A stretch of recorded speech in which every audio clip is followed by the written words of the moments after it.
Trump's gonna rock this show. Step into life where the real facts flow.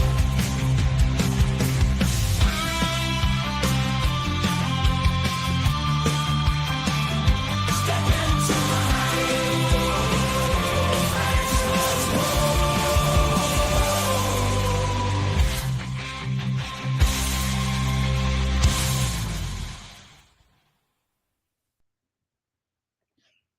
Hello. Welcome to another edition of the Punch Show. We are on Thursday, and I have done a show every day this week, so it looks like I'm getting back into rhythm. So that's good news. How's everybody doing today? Got Harry. Hiya, Harry. Sugar says, Harry says, hello, how are you? Sugar says, being this earlier to stream feels illegal. Don't worry, it's perfectly legal. But that is just as long as my stream is legal. If Trump keeps going the way he's going, he'll probably outlaw my stream before too long because, you know, Trump does what Trump does. KK. KK. I like that. I like your name, KK. And she's actually on Twitter. So, or I'm sorry, X. When we used to, when Trump tried to make Gulf of America a thing, I was like, yeah, you can just, everybody will start using a name if you change it. Just ask everybody on Twitter. So Harry's good. So anyway, last night, as long as we've got Harry here, I got to thinking that Trump is always saying that the U.S. is paying more than everybody else in NATO for their defense and that it should match. So I got to thinking, what if, hear me out now. Some people misunderstood my comment. What if we evened it out? And I don't mean the UK started paying more. What if we paid less? We pay a lot more of our income or a lot more of our GPA. If you look at defense spending as a percent of GDP, that's what Trump is always talking about when he's talking about, you know, paying their fair share and whatever. So if England and the US, if we matched England, that would mean cutting our defense spending about 27%, which would save around $250 billion a year, which is almost what our shortfall is with Social Security. So we could bring our defense spending in line with NATO and have enough money left over to even out our Social Security deficit. And they're always saying, oh, the only way we can make up for Social Security is if we reduce benefits. And so now I've got to work an extra 2 to 5 years before I'm allowed to retire so that Elon Musk doesn't have to pay any taxes. So anyway, some people misunderstood that and thought I was, you know, parroting Trump's claims about, you know, defense spending or paying our fair shares in NATO and whatnot. Wow. Made some kombucha. That one's a little bit sour. Anyway.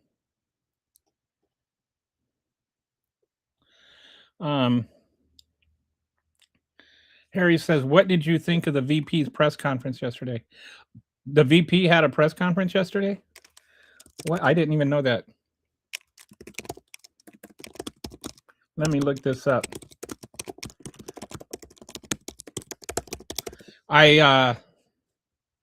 Yesterday after the show, you know, obviously during the show, I'm not looking at the news. I kind of tuned out of news. So okay.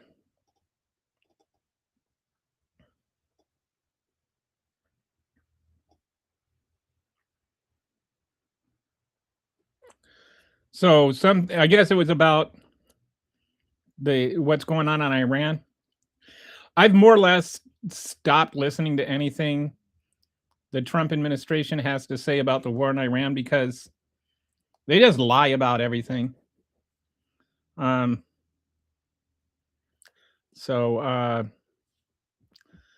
the war is over, it will be over. And this is my consistent thing. When both sides say they agree on the same thing that the agreement is on, then that is an agreement. By definition of the word agree. Like if I tell my wife to do the dishes and she doesn't do the dishes, I can't go back later and say, we agreed you were going to do the dishes. And she can say, no, I didn't. We didn't because I didn't agree with that. Do your own dishes. Agreement requires both sides agreeing to the same thing. Only good news today, Alligator Alcatraz is closing. Yeah, I think that's actually going back a couple of days, but yeah. Where are all the people that were running a victory lap around Alligator Alcatraz anyway? And they were all gloaty and happy about how like stripping away human rights from human people was. It was disgusting.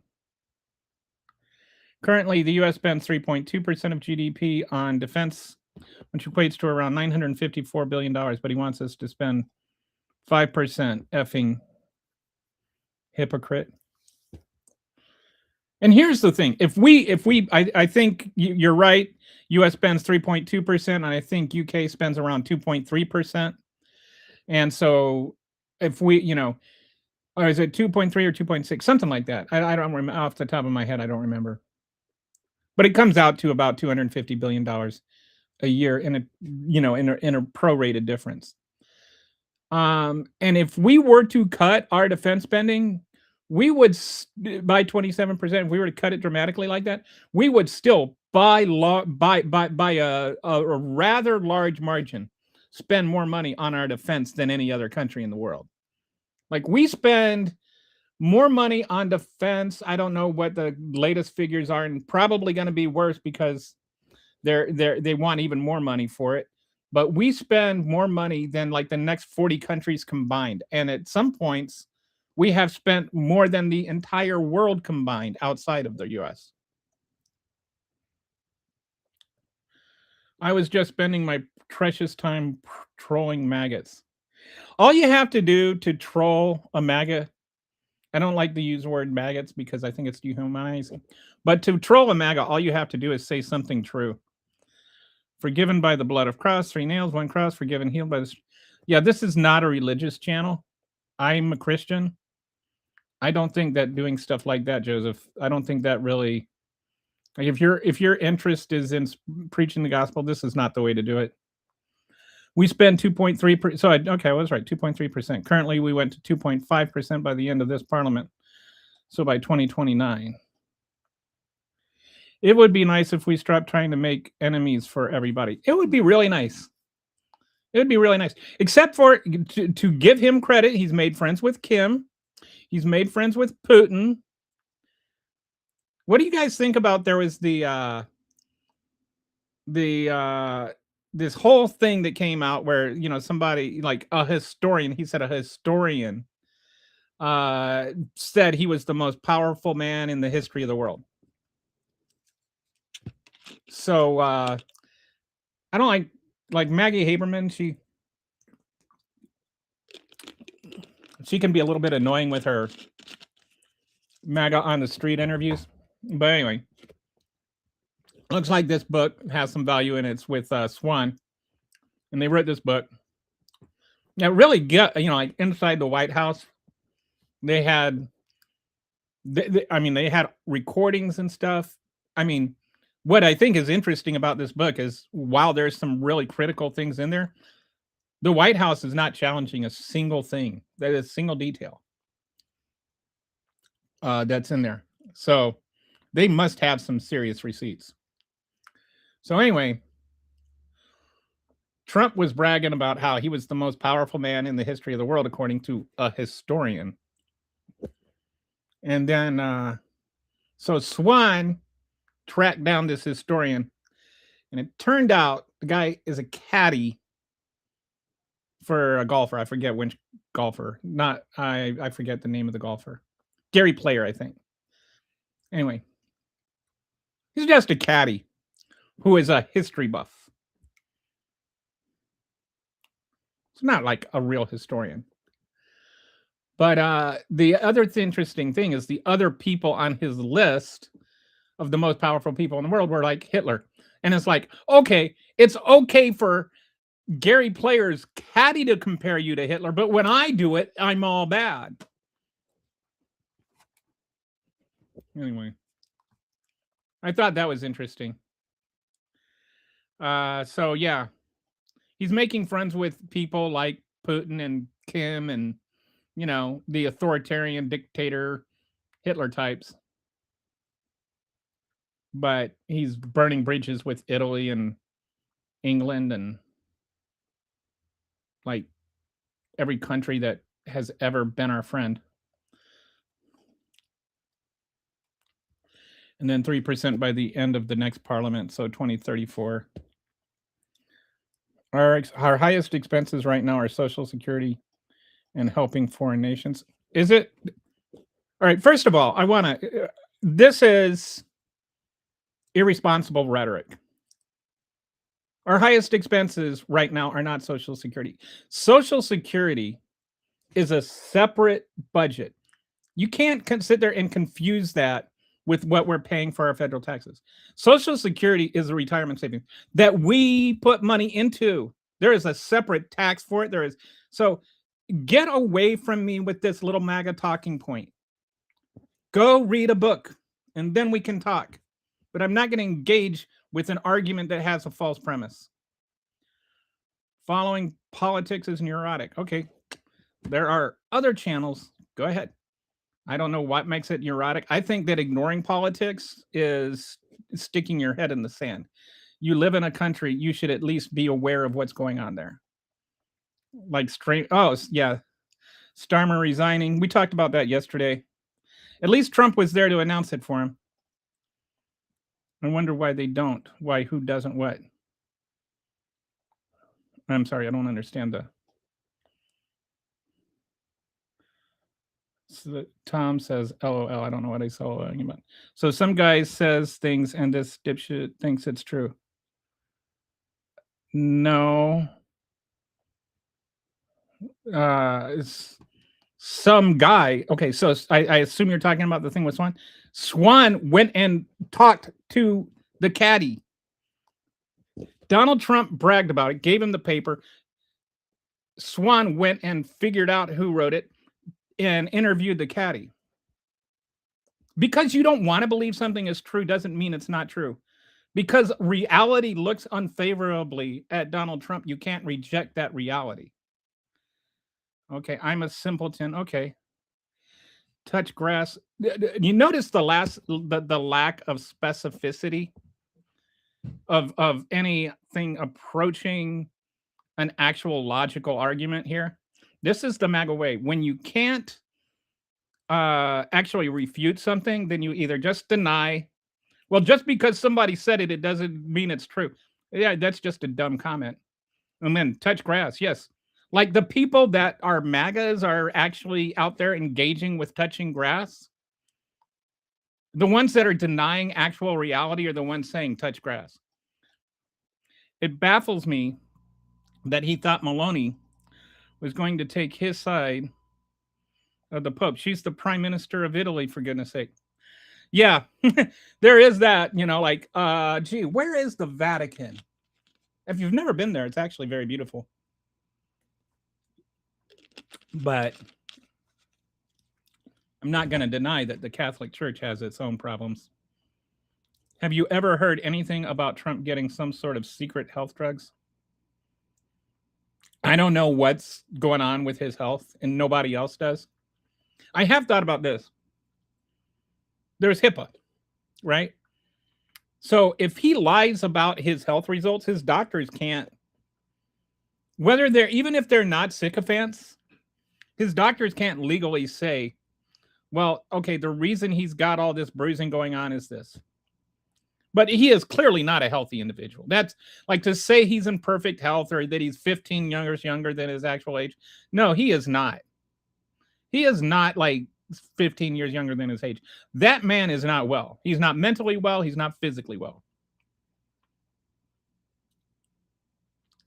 Look at the debt calculator, dude. What about it? A idiot is a man who doesn't even bother looking into what someone says and just accuses them of. Dude, I already know about Social Security. I don't need to look at the calculator. I already know about the debt. I don't need to look into what you said. I already know what it said. What you said is wrong. I don't need to like go and prove it. I don't need to stop in the middle of my stream and go look into what you said when I already know what I'm talking about. Social Security is its own thing. In Social Security, you go and look at your paycheck if you ever get one. There is a line there. You pay a separate tax for Social Security. Up until the 80s, the government couldn't even touch it for anything but Social Security because people were concerned once all those baby boomers start retiring, we're going to have a problem. But we allowed the government to borrow against that Social Security fund so that Ronald Reagan could keep jacking up the debt to pay the defense spending so that his little iron triangle could keep getting funded. How about you go look it up? You're not the one doing a little streaming. Instead of sitting there trolling, go learn something. For broader national economic comparisons, the biggest expenses in the U.S. federal budget are... Again, you are not understanding things. Yes, we spend money on Social Security, but again, there is an actual specific tax paid for that. It is kind of a mandatory retirement savings. Learn what you're talking about.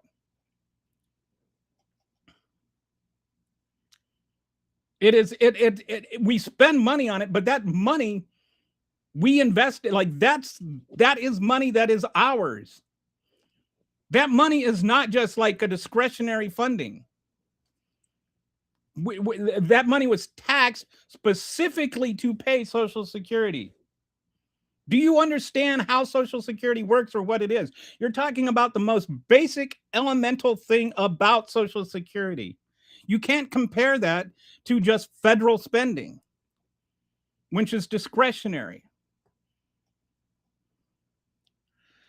So he says he doesn't even like Trump. I don't care if you like Trump or not. We're talking about Social Security, not Trump. Learn what you're talking about with Social Security. I believe stereotypes exist. I do too. New here. Aside from you disliking Trump, are you a Republican or a Democrat? I would say I'm more aligned to being a Democrat. I don't know if I'm a Democrat, but I definitely am not a Republican. I would say I'm somewhere between DSA and Democrat. My dream is like you end up getting the Republican Party is gone and you have a Democratic Party and you have a DSA party and those two work things out because I'm kind of in the middle of those things. Nobody is saying we don't spend more money on Social Security. I don't know how many times I can say it, dude. Social Security is not a discretionary spending. It has its own thing. You can't compare it to stuff that we decide to spend money on. It's not about how much money we spend on it. We are taxed a Social Security tax so that we can get Social Security when we retire. That's what it is. That's how it's set up. It's a retirement program. It's a federally mandated retirement program.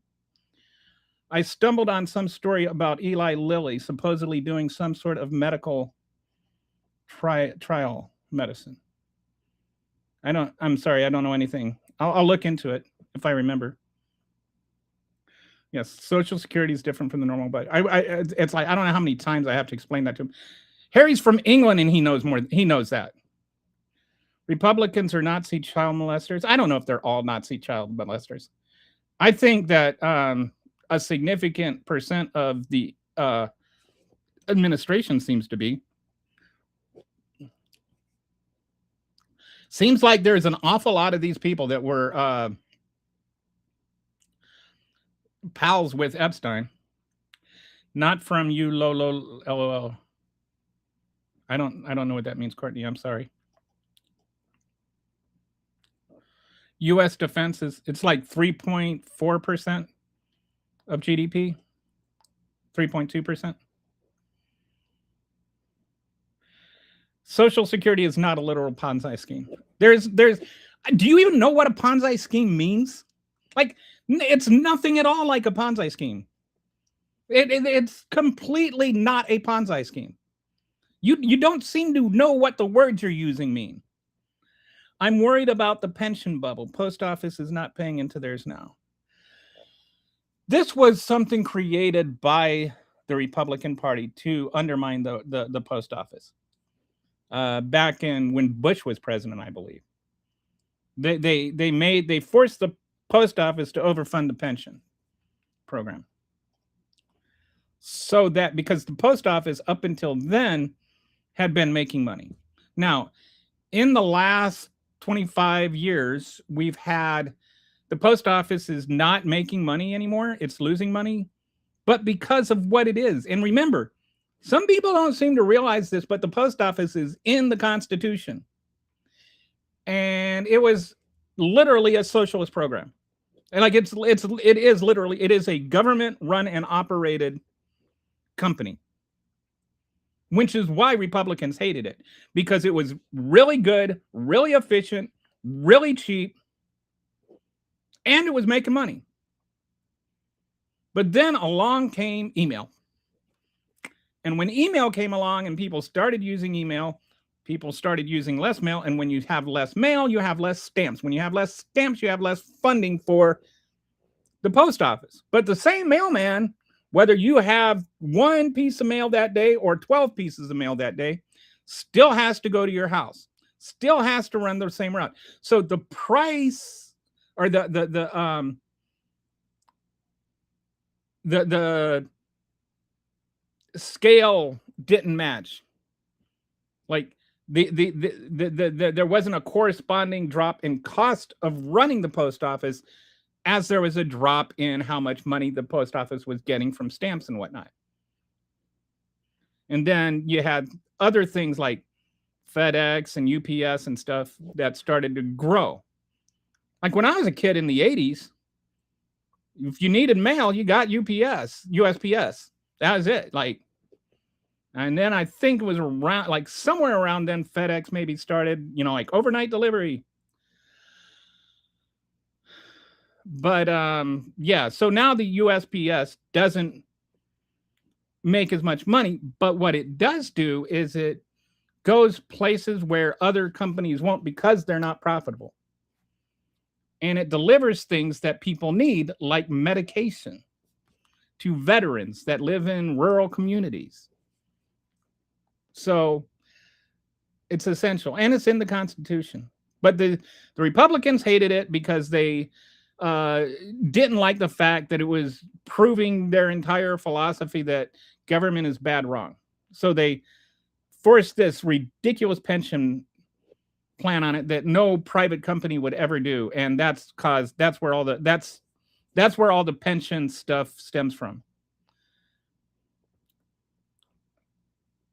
Thanks, Reddit. That point 2 is covered in my like.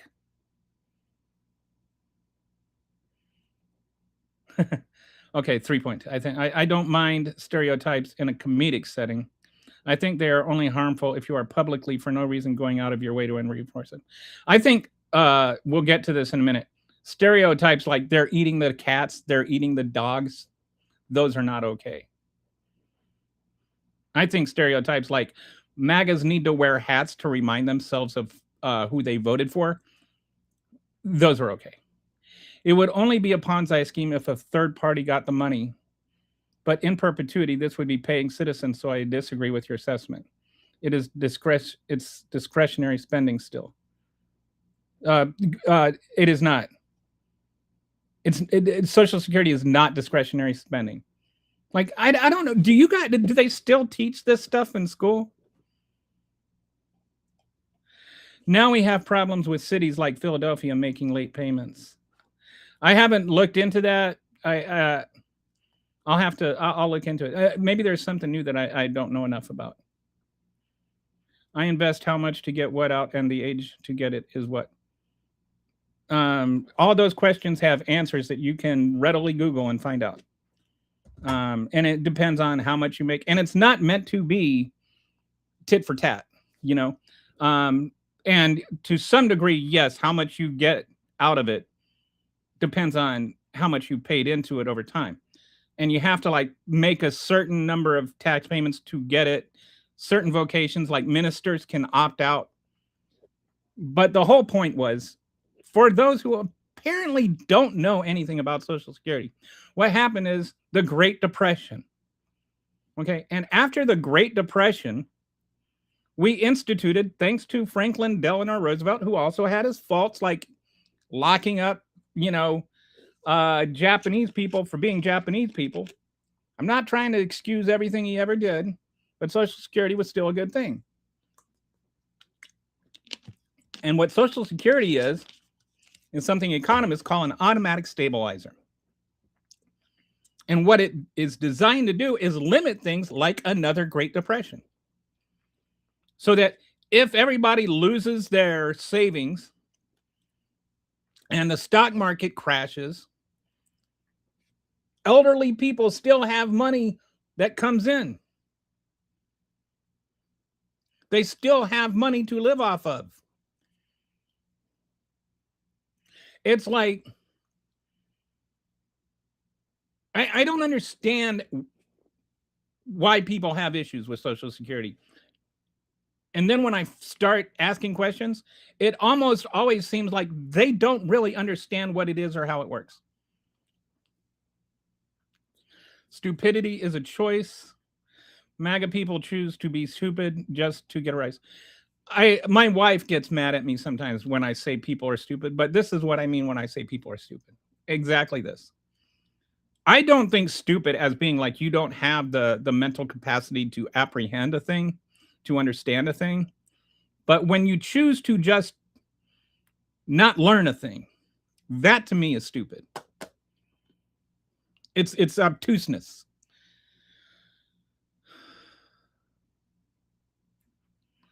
There's a word, if you ever read a book by Stephen King, good book.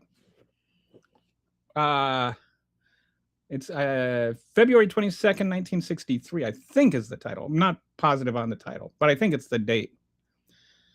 But that's the date that JFK was shot. And so the book is about this guy goes back in time and finds this, closet. There's a closet and a hamburger restaurant that if you walk through the door, you go back into 1959, I think it is. And so he goes back there and he's going to stop the JFK assassination. He lives there for 4 years, and then he stops Oswald from assassinating Kennedy. Sorry if you haven't read it and you were going to read it, and now I spoiled it. But anyway, in the book, it keeps talking about time is obdurate.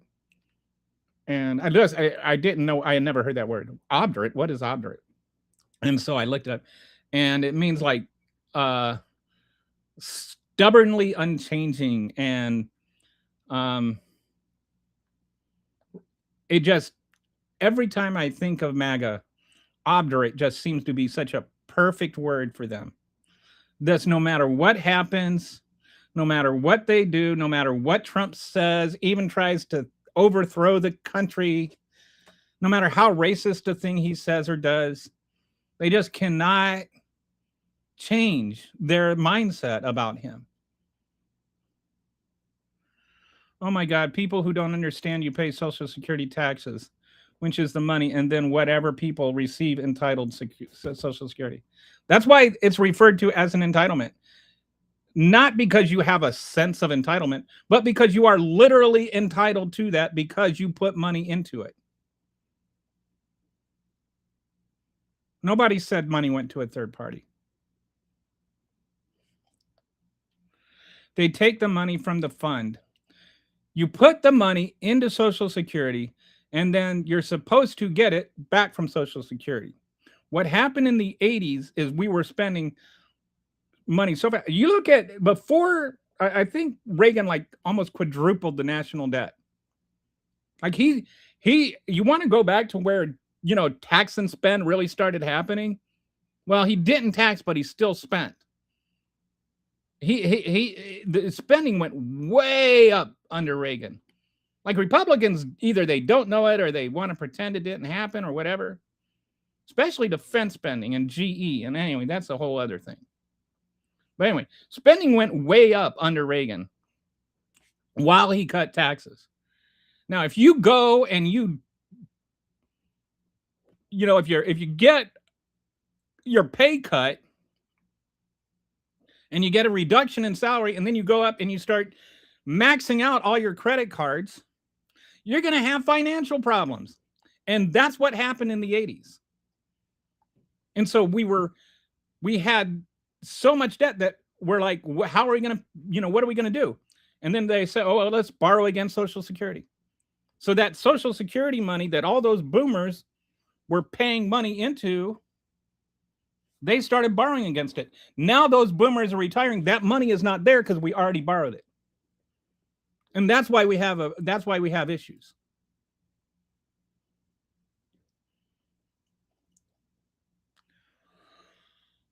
They take money from the fund. It isn't paid for through the general budget. The only thing Congress sets is the amount of an entitlements are. Right. Your monthly fund and how much you get, which varies depending on how much you put into it. Kids are not my thing. Not a Nazi. Yeah. See, so like Walter is an example of a Republican who was not a MAGA, if I remember correctly. Facts. Oh boy, is what? I don't. MAGA is using USPS as an enforcement agent for, oh yes. And so this is, thank you for bringing this up. Is it L? Is it pronounced L or Ellie? L. Can I call you 11? No, I'm just Stranger Things joke there. So MAGA is using USPS as an enforcement agent for his policies. Yeah, so he wants to force states to hand over their voting rolls, which is illegal and unconstitutional. And if they don't do it, he's telling the UPS they can't deliver mail-in ballots in those states, which is also illegal and unconstitutional. And I'm going to use these words because they are true words. It is election interference. He talks about election interference all the time. Stealing ballots is election interference. And if he's telling the USPS to not deliver ballots, that is election. That's election interference. That's stealing ballots. Those people cast those ballots legally. Those ballots should be counted. They prepay retirement. Yeah, that's kind of a way of looking at Social Security. Or are you talking about the USPS? It's because the UPS has to prepay all the pension funds. Yes, this is what I'm talking about. It put them behind. The post office went to parcels. The problem is the contracts USPS is in. Source, they can't own their own planes. I don't know what you're asking for a source for, Sleepy, but the internet is vast. If there is something that you don't know, feel free to look it up and see if it's true or not. I think the post office problem is that nobody writes and that is a big part of it. Nobody writes letters anymore, and you don't even get magazine subscriptions delivered. It's just junk mail bills. Internet changed all that. I got magazine subscriptions. I had a regular Sports Illustrated subscription for like 20 years. I don't need one anymore. I just read all my sports news online. What about the stereotype 99.999% of Americans are thick as poop? I have puns, but I won't go there. Are you burnt peanut? I don't know what that means. I'm sorry. I imagine it's some sort of insult. A lot of people do get their prescriptions and stuff mailed. Yes. And that's the problem. Because USPS or UPS and FedEx and stuff, that is expensive, and they're not going to do it for free. But yeah, if you're a veteran with diabetes in the middle of nowhere, Texas, you need your medicine. And again, I cannot emphasize enough. The post office is in the Constitution. Can I have some of your money? Sure. I pay it in taxes all the time, and you get some of it. I know one thing that's a scam. Publishers Clearinghouse, they went bankrupt. No more lifetime payments. Oh, I didn't know about that. I do know that if I probably owe Columbia Records and Tapes some money. How many of you raise your hand? I can't see you. Raise your hand if you owe Columbia Records and Tapes some money. How many albums did you get from Columbia Records and Tapes? That's willful ignorance. I don't know what stupid is when you don't have the capacity to learn and are proud of it. Yeah, that's what MAGA does. No, your 5G COVID shot destroyed your brain cells and your touch with reality. They're numbnuts. Yeah. The thing, I'm a little disappointed in my 5G COVID shot because I was hoping I could cancel my phone subscription. I still have to pay for my phone, though. And Social Security tax is capped at about $165K. So if Jeff Bezos and Musk pay the same into SS as an ordinary professional, right? And that's like one of the actual solutions to Social Security would be raise that cap or just remove it. Problem solved.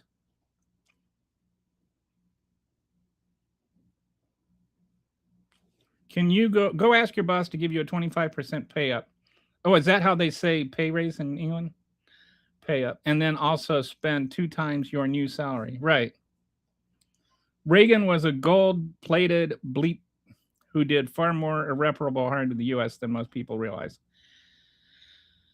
And you know what? Ronald Reagan didn't stop the Cold War. Mikhail Gorbachev did, but that's another show. Reagan lowered the marginal tax rate for the richest from 74% to 30% and then taxed all future SS payments. Right. And guess what? I mean, that's why I say when you talk about Reagan, that's why I say, like, with liken it to if you go and you ask your boss to cut your pay and then you max out all your credit cards. He didn't just start borrowing more money than anybody else. You know what? I think it was before Reagan. I think when Carter left office, I may be wrong on this, but I don't think I'm off by much. The national debt, not deficit, the debt, the total money the United States owed was $600 billion. When Reagan left office, it was like $4 trillion. I have to do this. Well, I would imagine you wouldn't be a very good Republican if you disagreed with me on Reagan. But I'm still right about the fact that under Reagan, that's when we started borrowing against Social Security. Under Reagan, he drastically cut the top marginal tax rate, and he also started spending a lot of money. And then there was a whole thing called an iron triangle, and that he really embraced. And the iron triangle was like 3 points to a triangle, right? And so you have the lobbyists, the executives in the executive branch, and the government executives, the lobbyists, and then you had the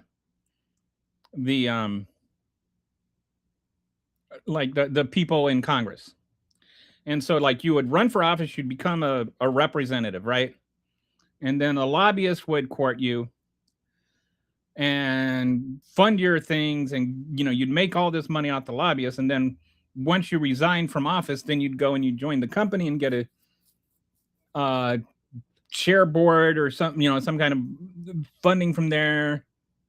Or you would be a member of the executive branch and you'd get all kinds of favors done there. And then you'd go to so there was like the same people that would be in these 3 groups: the lobbyists, the government, and the corporation. And they had this relationship. Or it'd be the same people. Just sitting there bilking the taxpayers for like billions of dollars. And we talk about fraud. That is the fraud. Pattern recognition is not racism. Right. So when I see people that have sunglasses sitting in their driver's seat with these profiles that keep saying stupid racist things, I assume that they're racist. But anyway, I don't know where that came from. Why?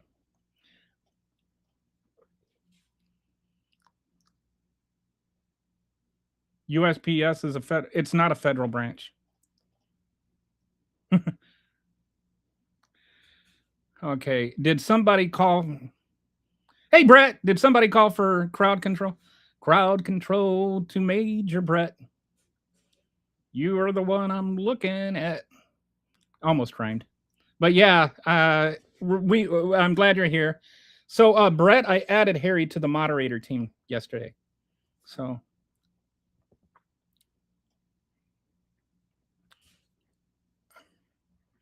yes, I can. If an American citizen puts a ballot in an envelope and mails it according to law, then they are cast legally. That's the entire issue. No, the entire issue is that people are lying. Donald Trump doesn't get to decide.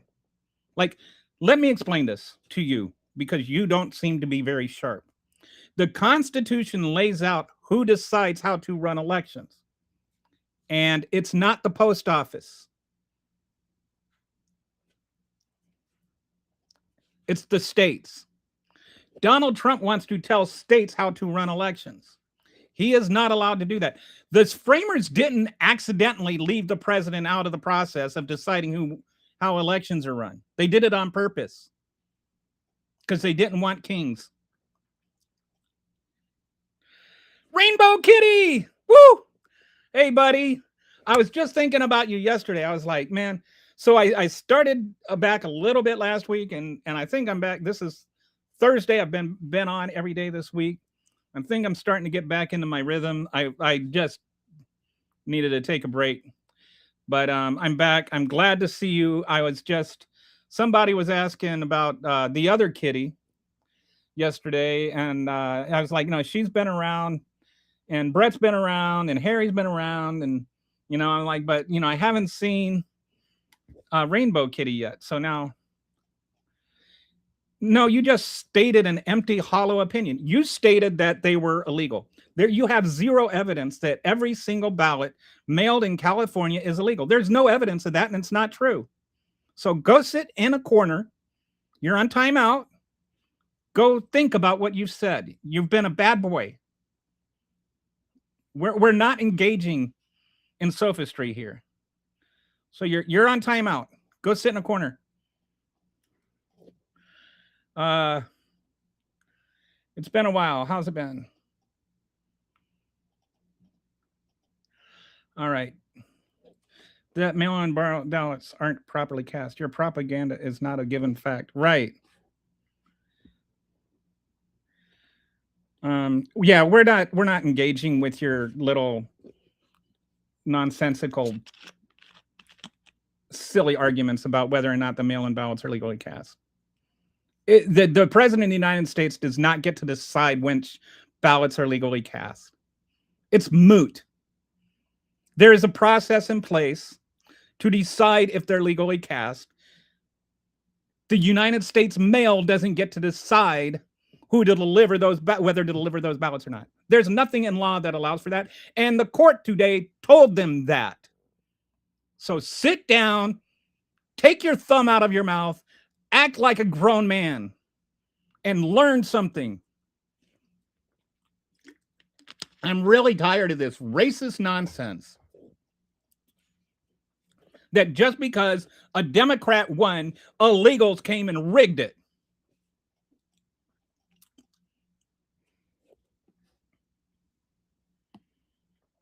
The USPS does not answer to the president. The USPS answers to the Constitution. The USPS literally does not answer to the president. Like, there is nothing in there that says that. I don't know how to explain this in ways. I mean, Harry isn't the one that's confused. USPS has a board of directors that it answers to. The president of the United States does not have control over the USPS. That's just a completely wrong statement.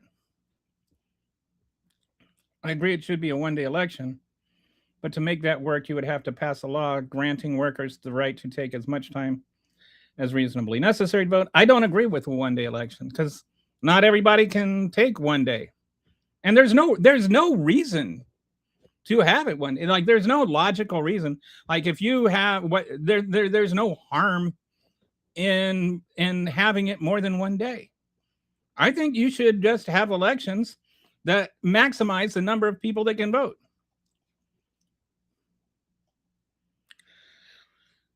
The president's orders to UPS can never be unlawful unless the Constitution. Yeah, the Constitution literally says otherwise. It says that the states decide how to conduct elections. It's all laid out in the 14th Amendment. Feel free to read it someday. Okay, yeah. All right, we're getting rid of this guy. I just, once he starts going into COVID was done on purpose, you're not worth engaging with. You're just a silly little propagandist. So yeah, we don't have that guy around here anymore. If we weren't allies with Israel, we could have saved over 20 trillion tax dollars. But more importantly, over 5 million people globally, including over 40 Americans, would still be alive. I don't know about those numbers.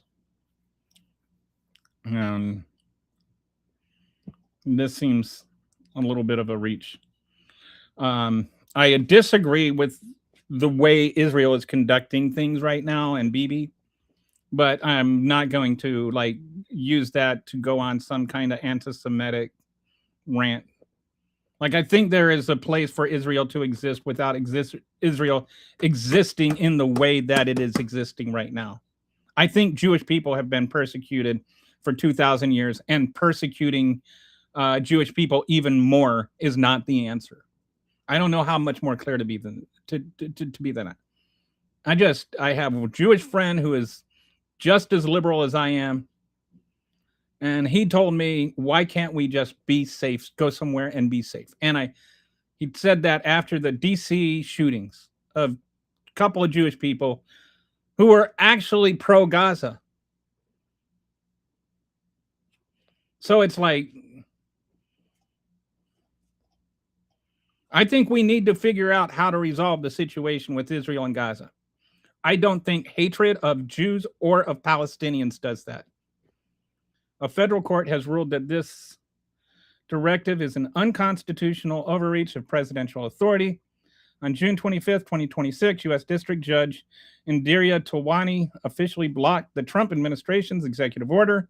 The order attempted to block the United States Postal Service from delivering mail-in ballots to voters who were not verified on a new federally compiled voter list.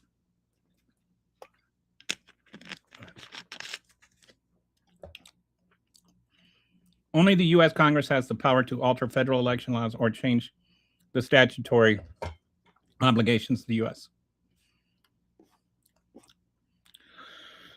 All right, so just gonna browse down and see. Rainbow says, understandable. I also needed a break from it all. Plus, it's Pride Month. That's right. Congratulations. I love it when people are like, what about Street Pride Month? And it's like, there's 11 other months of the, and it's like, not like anybody ever tried making straight illegal. Although to listen to the self-victimized MAGA crowd, you'd think that right now people are being arrested for using, cisgender bathrooms or something. My grandmother was a chief postmaster. My grandfather was a chief postmaster. My father worked for the Postal Service also after he got into the military. I have an uncle that was a postmaster in California. He was in charge of the whole San Jose, San Francisco area. I think he's retired now. I think Congress as a whole is a joke. Over 87% of US people are in favor of voter ID. Okay, I don't know what this is supposed to mean. Over 80% of people are in favor of voter ID. That is a totally different question than the SAVE Act, which is where I imagine you're going. The SAVE Act is not about voter ID, and there's a difference between a voter ID and voter ID. Like most, like there's and the question is ambiguous. It was run by a right-wing partisan group that asked a very partisan question and it's framed in a very partisan way. It is such a totally meaningless poll for what we're talking about. For those who don't know what the SAVE Act is, the SAVE Act is not about voter ID. The SAVE Act, one of the issues with the SAVE Act is that you have to prove citizenship when you vote. The problem is not everybody has proof of citizenship, even if they are a citizen.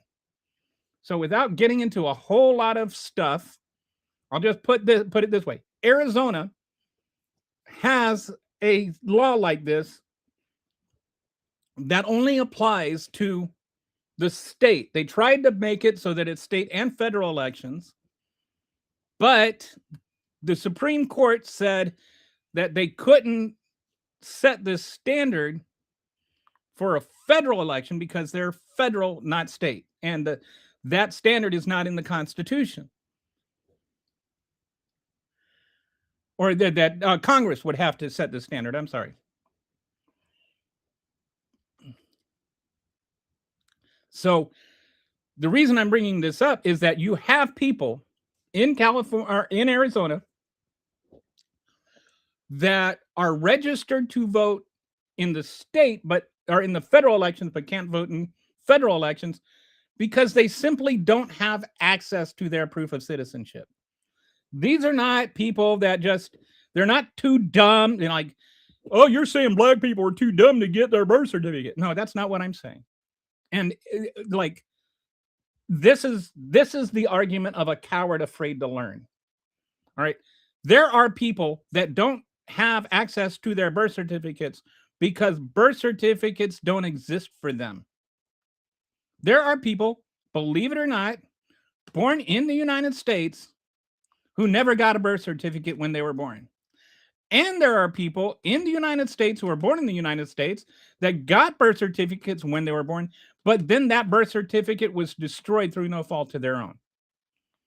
So like a big example is Hurricane Katrina in Louisiana. A lot of people in Louisiana don't have access to their birth certificate because what happened is Hurricane Katrina. And that destroyed a lot of the original, the hospitals and stuff where not all the birth certificates were digitized yet. And so they simply don't have access to a birth certificate, these people in Arizona. And if you project the percentage of voters in Arizona across the nation who are legal U.S. citizens, but just don't have birth certificates, there's about 2 million people that just don't have birth certificates. Other than that, they're born in America, they're American citizens, they're over 18, they have the right to vote. There's nothing in the Constitution that says you have to have a birth certificate to be allowed to vote. And that's what this law is trying to say. And okay, there's other, you can have a passport. Well, you can't get a passport without a birth certificate. So right now there is you can just swear under the penalty of perjury that you're a U.S. citizen, and then that counts.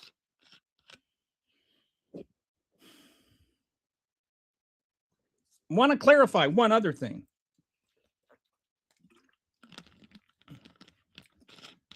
There have been people busted as non-citizens for voting illegally.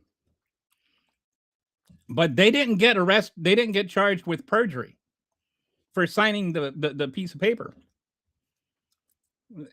They had fake birth certificates. So the SAVE Act wouldn't even prevent them from voting. That's one of the issues with it. Is it disenfranchises millions of Americans, literally millions of Americans, on the pretext of stopping something that isn't even happening in any meaningful way. The Heritage Foundation wanted to prove how ubiquitous this voting was. So they set up a database. They absolutely endeavored to find every case of voting fraud over the last 45 years that they could. And they could only find less than 100 cases of undocumented people or of non-citizens voting. Not all of those were even undocumented. Less than 100 people that are undocumented have voted over 45 years. That's not swinging elections. We don't even know how they voted. And the ones that they busted, the SAVE Act wouldn't have even prevented because they had fake birth certificates and fake passports. They used fake documents that are allowed by the SAVE Act. Okay, that's problem number 2. Problem number 3 is there are a lot more people, somewhere around 40, 50 million, if you depends on how you count it, that have birth certificates, but not immediate access to them, or else they'll have like a birth certificate, but their current name is not the same name that's on their birth certificate. The states would have to set up some sort of system to where they could, validate that, this says Gina Robinson, your driver's license says, Gina Stallworth. Yeah, that's not you. It's not like there's an adult picture of you on your birth certificate, right? So there's some confusion. I think some people on the left have maybe amplified this beyond what's real, like the real issue, like made it seem like if you got married, then you can't vote. Like that's not true. But you still have to jump through hoops. And one of those hoops, this is another major issue, is to update your driver's license or to update your registration. You have to go in person to the DMV and say what your issues are, or, and do it there. So like if you moved, you just change the address. I used to live here. Now I live there. Same state. You have to change your address. Used to be, or like the way it is right now in most states, only 2% of people that update their voter registration do it in person. 98% of people do it online or by mail. The SAVE Act wants to say you have to do it in person. Okay.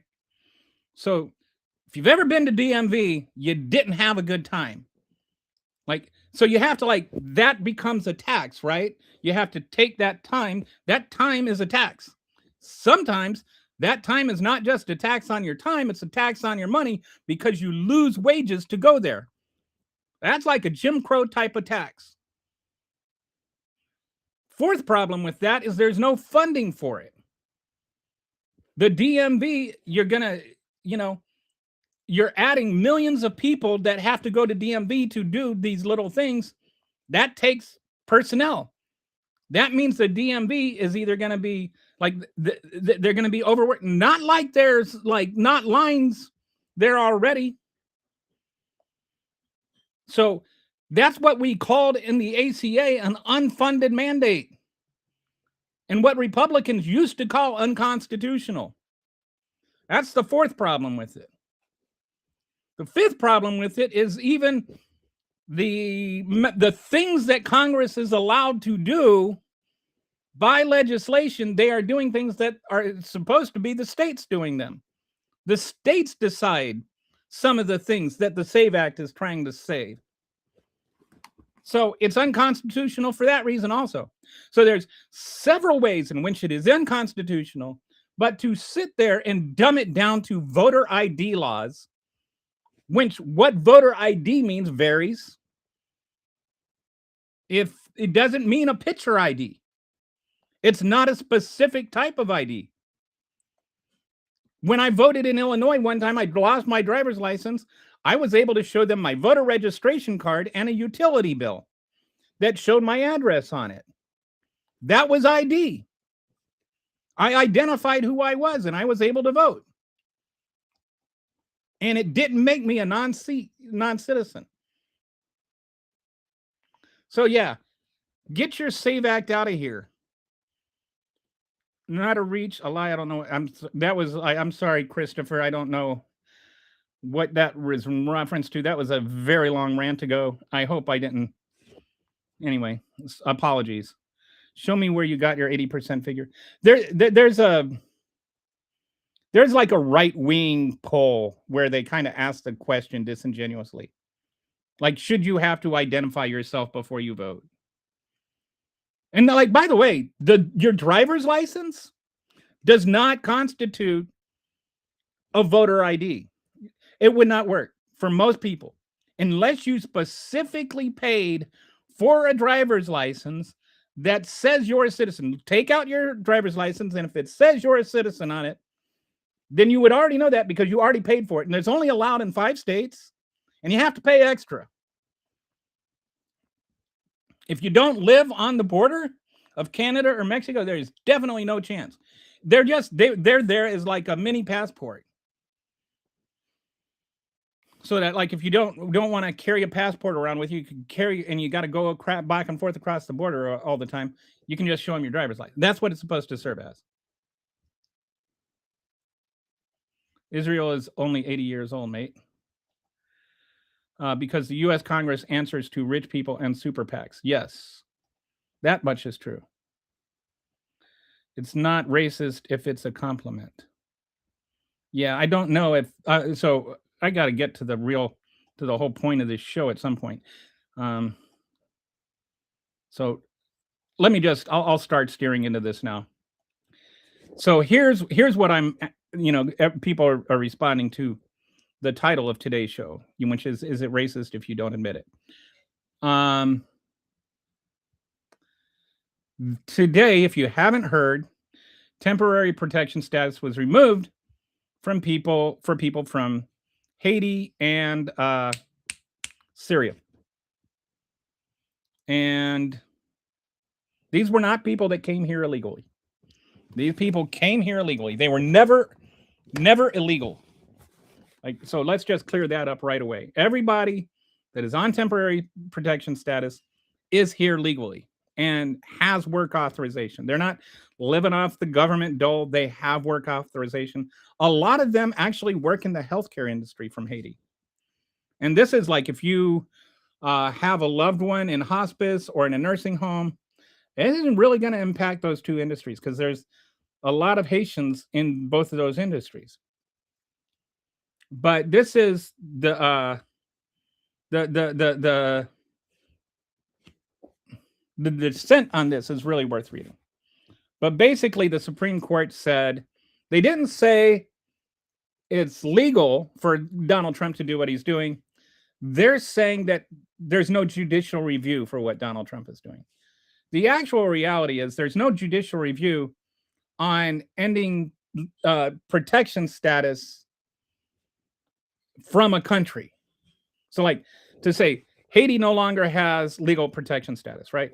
But the law itself stipulates these things must be done in order for the president to be able, or, in order for protection status to be removed, which is why there's no judicial review, because it's legislatively established what happens. The problem is those things did not happen.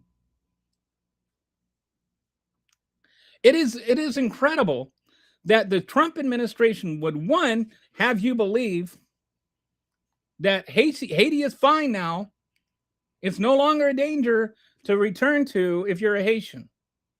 Yet, It has the highest warning for citizens for a travel advisory. They tell you, don't go there. It's too dangerous if you're an American citizen. But at the same time, they're telling Haitians, go back there. It's fine. So which is it?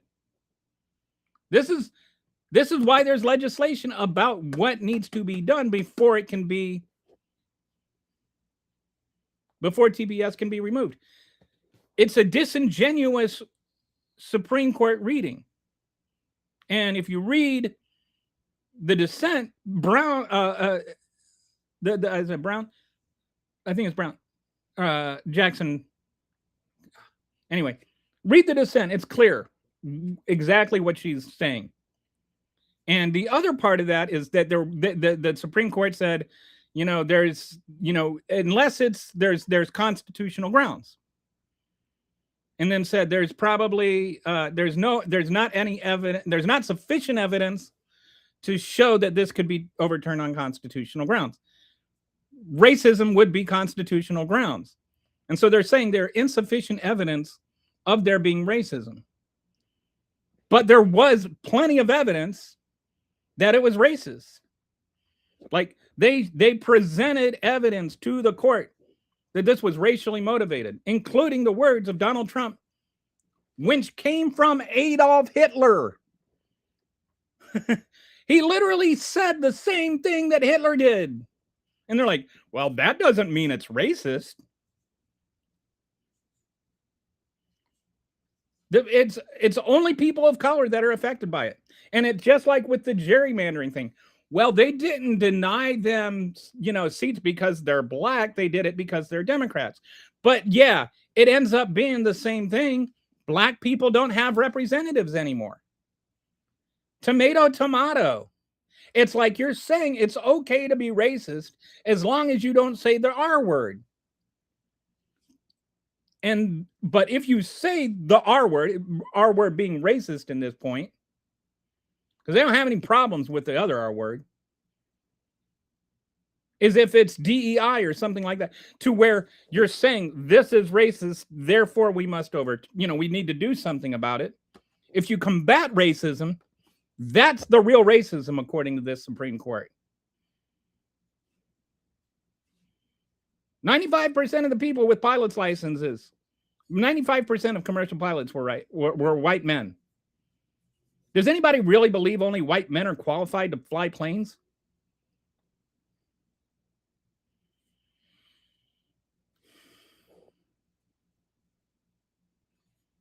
So anyway, it was obviously racist. And the Supreme Court just said, well, there just wasn't evidence.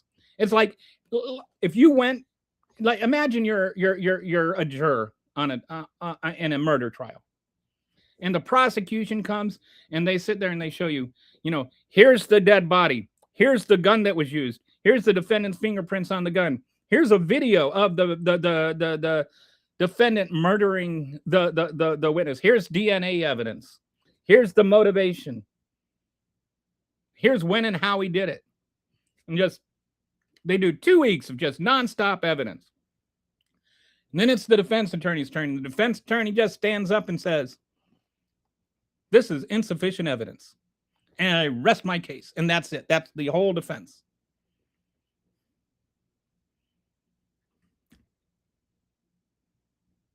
You think the jury's going to go back and go, well, the defense said it's not sufficient.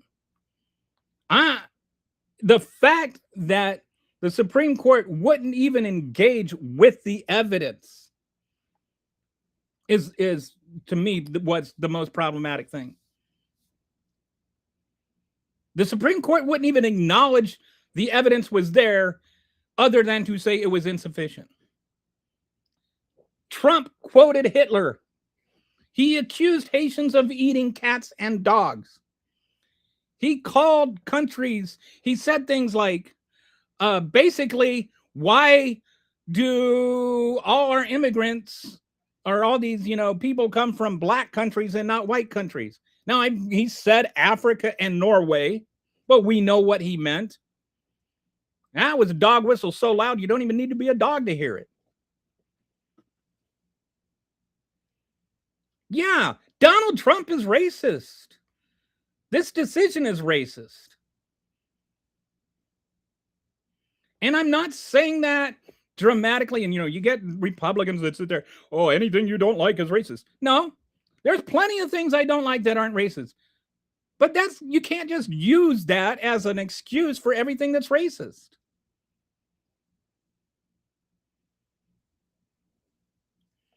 So, anyway, let's go back to the comments. How am I supposed to show you where I cannot send links? I have something, look it up yourself. I can't help it if you can't send links, but you could state a fact and tell me where it is. Just tell me what website. State the fact. I'll look it up online right now. I'll look it up with you. God's chosen don't choose themselves. No. Don't type what you can't prove. I know it to be true. You just have to. What to be true?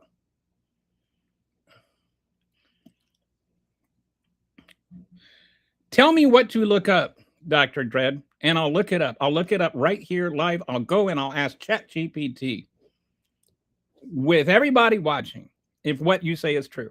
And if I prove it's, and if I did, if I don't agree with, I don't even know what it is. I might think you're right, but yeah, it is kind of. Isn't the American flag a pride flag? If you think of it, it is. I mean, the voter ID issue is a non-issue. I did not know SAVAC, did I? Now you want to change it. Oh, you're talking about your little 80% thing. Okay, what was the point of, how is that Congress a joke then? What does that have to do with Congress? If it's not the SAVE Act you're talking about, what does it have to do with Congress?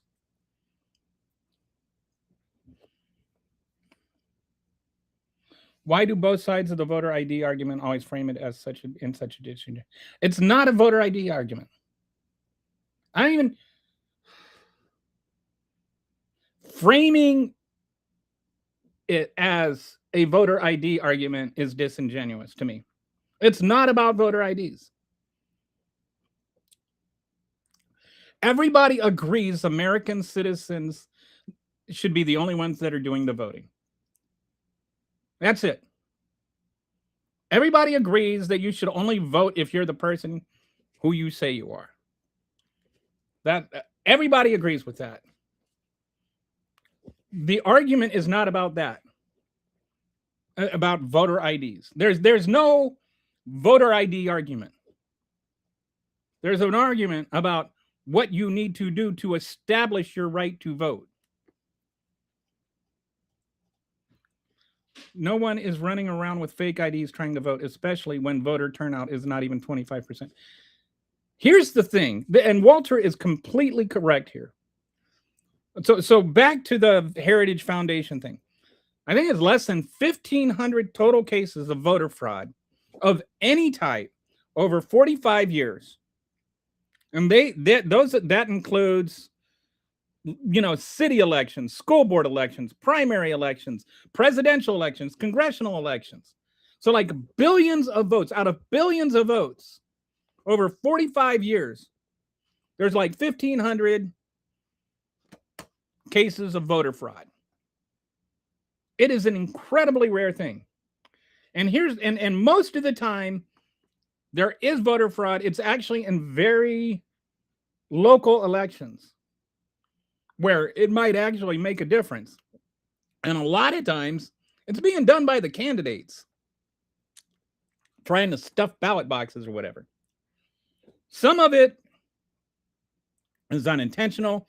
Sometimes there can be confusion over whether somebody has a right to vote. If you're an American citizen, I want to say this right. If you're an American citizen living in Puerto Rico, you can't vote for a president. But if you're a Puerto Rican American citizen living in Puerto Rico, I want to I think I have this right, but correct me if I'm wrong.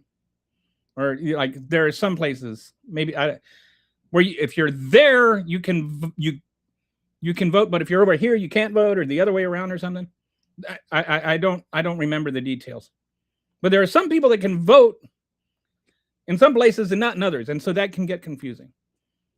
And so sometimes there is just an honest confusion over it. There's other things like where felons weren't allowed to vote, and then they were, and then they weren't. Cry more, your parties are a joke. Okay. That was a really, what is the point of comments like this? Honestly. Who can't or doesn't have access to ID legally? Lots of people. I went through this in great detail. And it's not about ID. It's a birth certificate.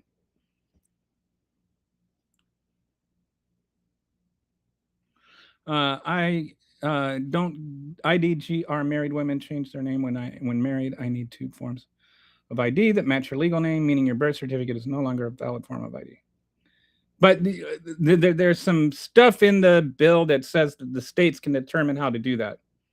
So like if a woman brings her birth certificate and her marriage certificate and her driver's license to DMV, then she can get it all worked out.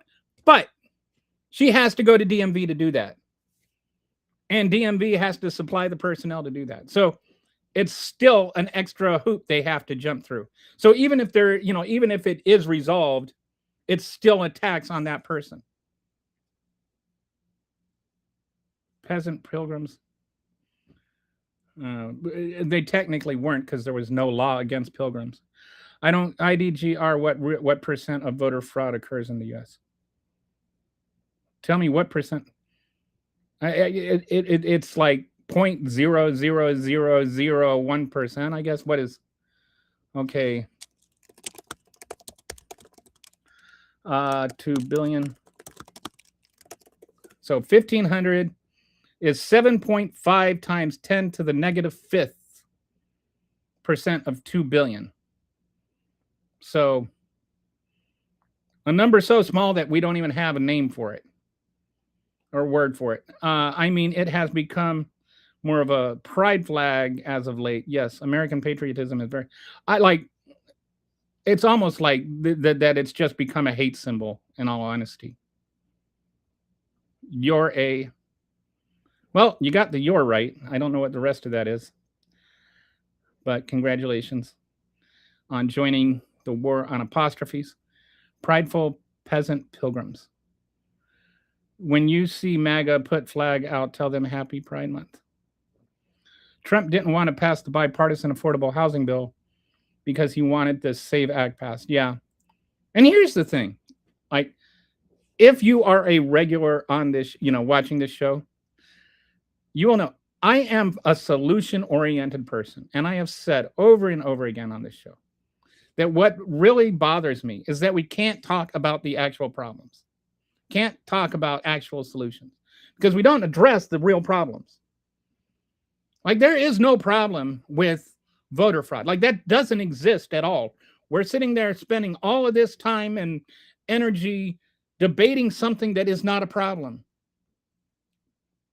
And we're creating a problem of disenfranchising millions of people to solve a problem that doesn't exist, because the real problem is Donald Trump knows he is doing so many illegal stuff. If the Democrats take over, he's going to be a thrice impeached president, as he should be. And he knows it. So anyway, just based on his illegal war with Iran, which the cowards in Congress, the Republican cowards, can't even own up to that. Can't even just point out, I'm sorry, the Constitution says that Congress gets to decide when we declare war. But anyway, they're cowards. But the affordable in its defense, Congress did the right thing with the affordable housing bill. They worked together to solve an actual real problem. Good for them. I mean that. Both the Democrats and the Republicans that worked together to resolve what is really a big issue. And both sides had input, and both sides really had things to say and contributed to it. This was how our government is supposed to work. But then little Mr. Narcissist decided that the more important thing was to disenfranchise millions of people who weren't going to vote for him. Except the problem is they're not just going to not vote for him. They're also, they're not going to vote for Republicans either. Republicans get married too.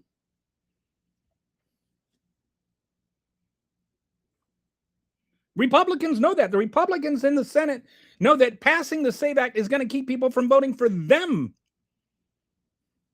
Not just against them, but for them. That's why some of them don't want this passed. Even if you got rid of the filibuster, I don't think the bill could pass.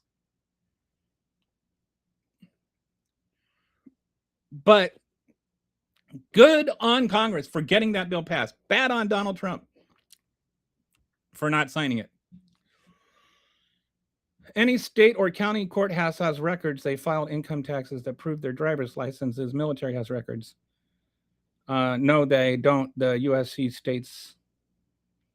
I don't know what all that's about, but it has nothing to do with the SAVE Act. The SAVE Act says specifically what counts as proof of citizenship, and none of that is in there. Even military ID. You can go in there and show I'm a member of the military. I'm active duty military. That does not count as proof of citizenship because you don't need to be a citizen to be in the military. Or tell them you like their pride flag.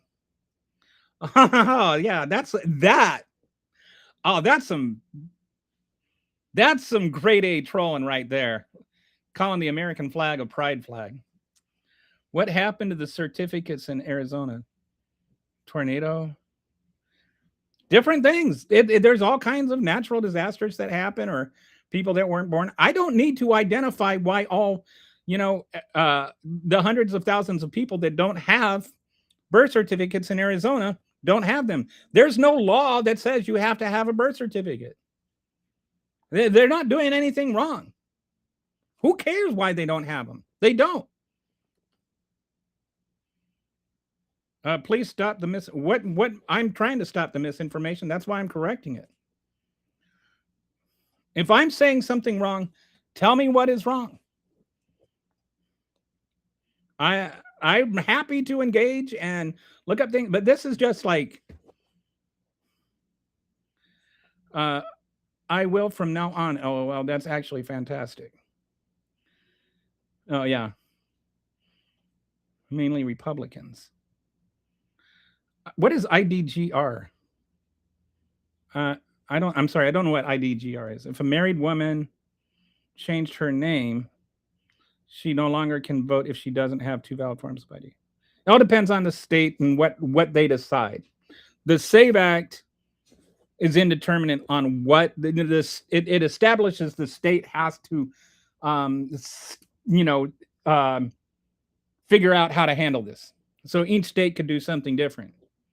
So it's a stretch to say that if your marriage certificate doesn't match your birth certificate, or if your driver's license doesn't match your birth certificate, then you can't vote. You just have to establish that you got married and this is your new legal name. But you have to do that at DMV if you haven't already done it. That's UR history. I don't know what that means. Hey, Dusty. Man, we're getting the whole crew back together today. So, Dusty, you were asking about Rainbow Kitty yesterday. Rainbow Kitty is back. The 2 million you reference are illegals. Yes, it would. They were not. That's just, that's IDGR. Yeah, none of that is true, IDGR. That's just not true.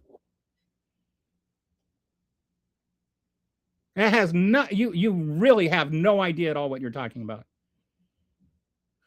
People are given driver's license in sanctuary states so that we can know that they know how to drive. That doesn't mean that they can go vote. Even in sanctuary states, you have to prove you have to be a citizen to vote. Illinois does not let you vote if you're not a citizen. And when I went and registered to vote, I showed them my birth certificate. Save a Erica Act can stop over 60 million from voting. Oh, Save America Act can stop. Yeah, I don't think it'll be 60 million, but I think it could be like a couple of million. I think it would force like 60 million people to go to DMV and update their voter registration. There is no funding available for the states. And to me, this is maybe the smallest of the arguments, but it's the easiest to win in court. It is an unfunded mandate, and unfunded mandates are unconstitutional. And what I think is beautiful about it is this court has already said you can't do unfunded mandates. But you're telling the states they have to pay for this. They have to pay for those extra DMV workers to handle all of this extra work. That's an unfunded mandate. That might not be the most sexy argument, but it's the easiest one to win in the Supreme Court. The last administration caused this to be an issue. No, the last administration did not cause this to be an issue. It's so funny. If the last administration did all of this stuff to rig the elections, why did we lose the election? Did you turn your cousin in? What your cousin did is against the law. All these MAGAs seem to know people that are voting illegally, and they never seem to care enough to do anything about it. Why is it only MAGAs know people that vote illegally? They also know MAGAs that are committed. They have friends that are committing fraud, sitting there living off of welfare checks. And, you know, it's funny how they all know people that do all these things. Seems like if we got rid of MAGA, we'd get rid of all the criminals. I live in a fairly conservative state, so it shouldn't be hard to find one. Still, okay. Still way too many. This is okay. How many people are you willing to disenfranchise for every illegal, every non-citizen that votes? What is the trade-off? If a million, is it okay to like disenfranchise 1 million people for every non-citizen that votes? How about 100,000? Because it starts to feel like you don't actually care about whether or not American citizens are allowed to vote. It's whether or not your side is going to win. It's incredibly rare.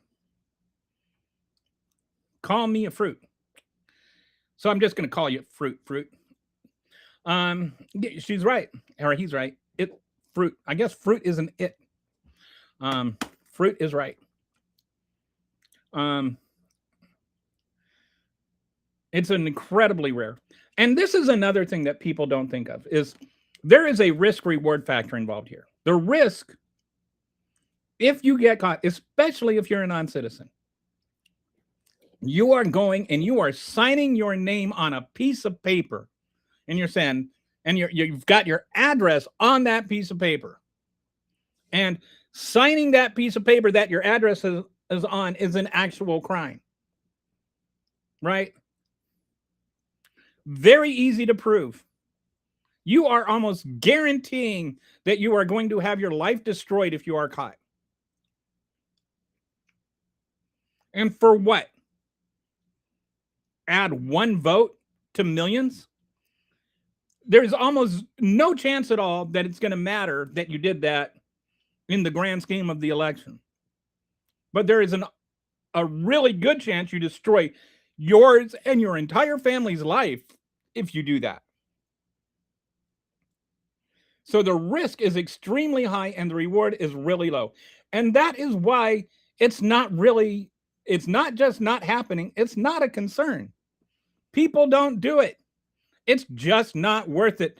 The payoff doesn't match the risk. Just for people's information, states are not legally allowed to enforce immigration laws. And that's true too, which is another thing. The whole thing about sanctuary cities, people don't seem to understand what that is. People don't even, like, MAGAs really don't understand what they're talking about most of the time.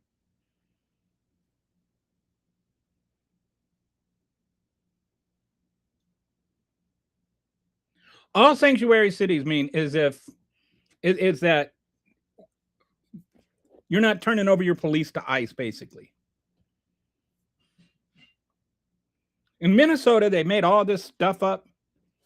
There was not one single case where Minnesota refused to turn over an immigrant to ICE from prison. It was all made up. It was all over just fiction.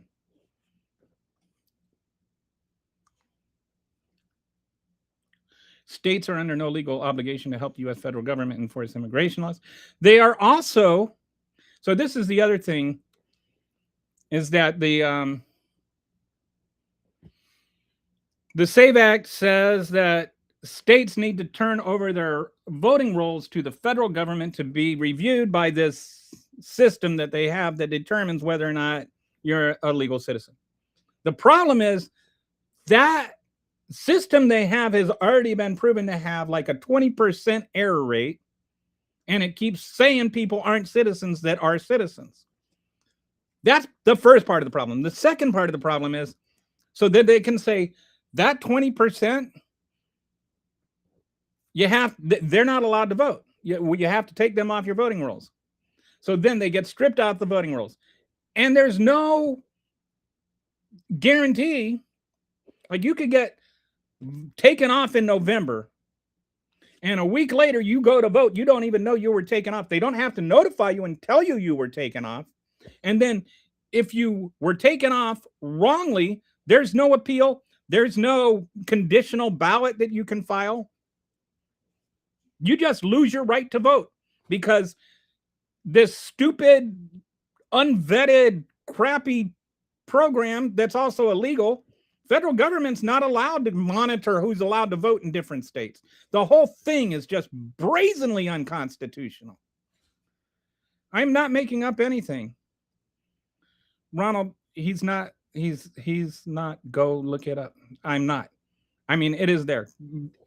I've looked at it. I've got I made videos about it. I'm not making this up. Trump just wants to eliminate women from voting because they got married, and it's a different name. There's a lot of really inappropriate jokes I can make right now. Fruit says, yep. FYI, America is the #1 crackhead country in history. Prideful and stupid. I don't know what that means. If you're suggesting we do more crack than any other country, I imagine that's true, but it's not like crack has been around for a long time. It's only been around for like 40 years. And we definitely have more drug problems than most countries. States have a right to not help the U.S. federal government enforcing its laws, known as the anti-commandeering doctrine. It's so funny. How does Harry know more about American politics than MAGAs? I hate the smell of crack. It always smells like burning electrical wire. I've never smelled crack. I've never seen crack. You could walk up to me and hand me crack, and I'd be like, what is this? I'm kind of innocent that way. How did they get jobs without an ID or get? You can have an ID. You can have a driver's license. It has nothing to do with IDs. It is a birth certificate. You don't need a birth certificate to get a job. Who said you don't need a citizen? Not everybody that doesn't have ID needs assistance. My goodness. This is not a theoretical discussion. There are people in Arizona who can't vote because they don't have access to a birth certificate. That's not a theory. It's not an abstract thought. It is a definite reality. Look it up. Normalized, says T. Tapao Tet Tet Tetapu Tet. I can't say that. We're just going to call you T. And save me embarrassing myself. The U.S. Supreme Court firmly established this doctrine in cases like New York States versus United States and Prince versus United States, 1997. Unless you're in Kentucky, you can pay $300 to a nonprofit and they'll magic you a driver's license. No, you can't. And that driver's license won't let you vote anyway. I forget that once I changed my legal name, I have to go get a matching ID. Ugh, that's going to take forever, isn't it? And it's going to be worse. DMV is going to get a whole lot worse. Again, 2% of people that update their driver's license or voter registration right now do it online or by mail. So imagine how much busier your DMV is going to be. As though it's not already busy enough. I told this story before. I have a friend, she got mugged. And she told the muggers, look, I won't even, just let me keep my driver's license. Don't make me go to DMV. I won't even call the credit card companies for 24 hours so that you can go, you know, like you won't get busted or anything. I won't turn you in. I'll give you 24 hours before I, you know, cancel my credit cards. Just give me my driver's license, please. They wouldn't give her back her driver's license. They ended up getting arrested. But that's how much people hate going to DMV in Chicago. Like, it's terrible. Like, she risked her life to not have to go back to DMV. The federal government can pass its own laws, but it cannot force, commandeer state officials or state police to enforce those federal laws. So that's getting back to the immigration thing. What if I don't have a license? Then you can get a state ID, but the state ID or the driver's license don't matter. Neither one of those is covered. I can't emphasize this enough. Your driver's license, your state ID, whether it's a driver's license or just a state ID, is not sufficient as proof of citizenship because you don't need one. You don't need a birth certificate to get one. Now, a birth certificate is one of the IDs you can use to get one. I've had some people like, oh, and they show me, oh, look, here's the birth certificate is, you know, one of the documents that's a valid proof of ID. I know that it's there. That's how I got mine. That doesn't mean you have to have one. There's a list of documents that you can use to get a driver's license. You don't have to be an American citizen to get a driver's license. I don't know why that's so complicated to people. And you don't have to have a driver's license to vote. Nullification. This is the unconstitutional theory that a state can declare a federal law completely void within its borders. States cannot do this. They may only refuse to enforce, not nullify. All right. How is mail-in ID any more secure than mail-in voting? Who cares? Mail-in voting is secure. Well, I don't even know what mail-in ID means anymore. I don't even know what you mean by that. Like, it's such a... I don't know what you're talking about. What's unconstitutional is illegal immigrants voting, period. No, that's not the only thing that's unconstitutional. Everybody agrees you should be a citizen to vote. Nobody is arguing that non-citizens should vote. The problem is non-citizens aren't really voting. Period. Only China benefits from not passing the common sense. Oh, now we're getting into China. How does China benefit from us not?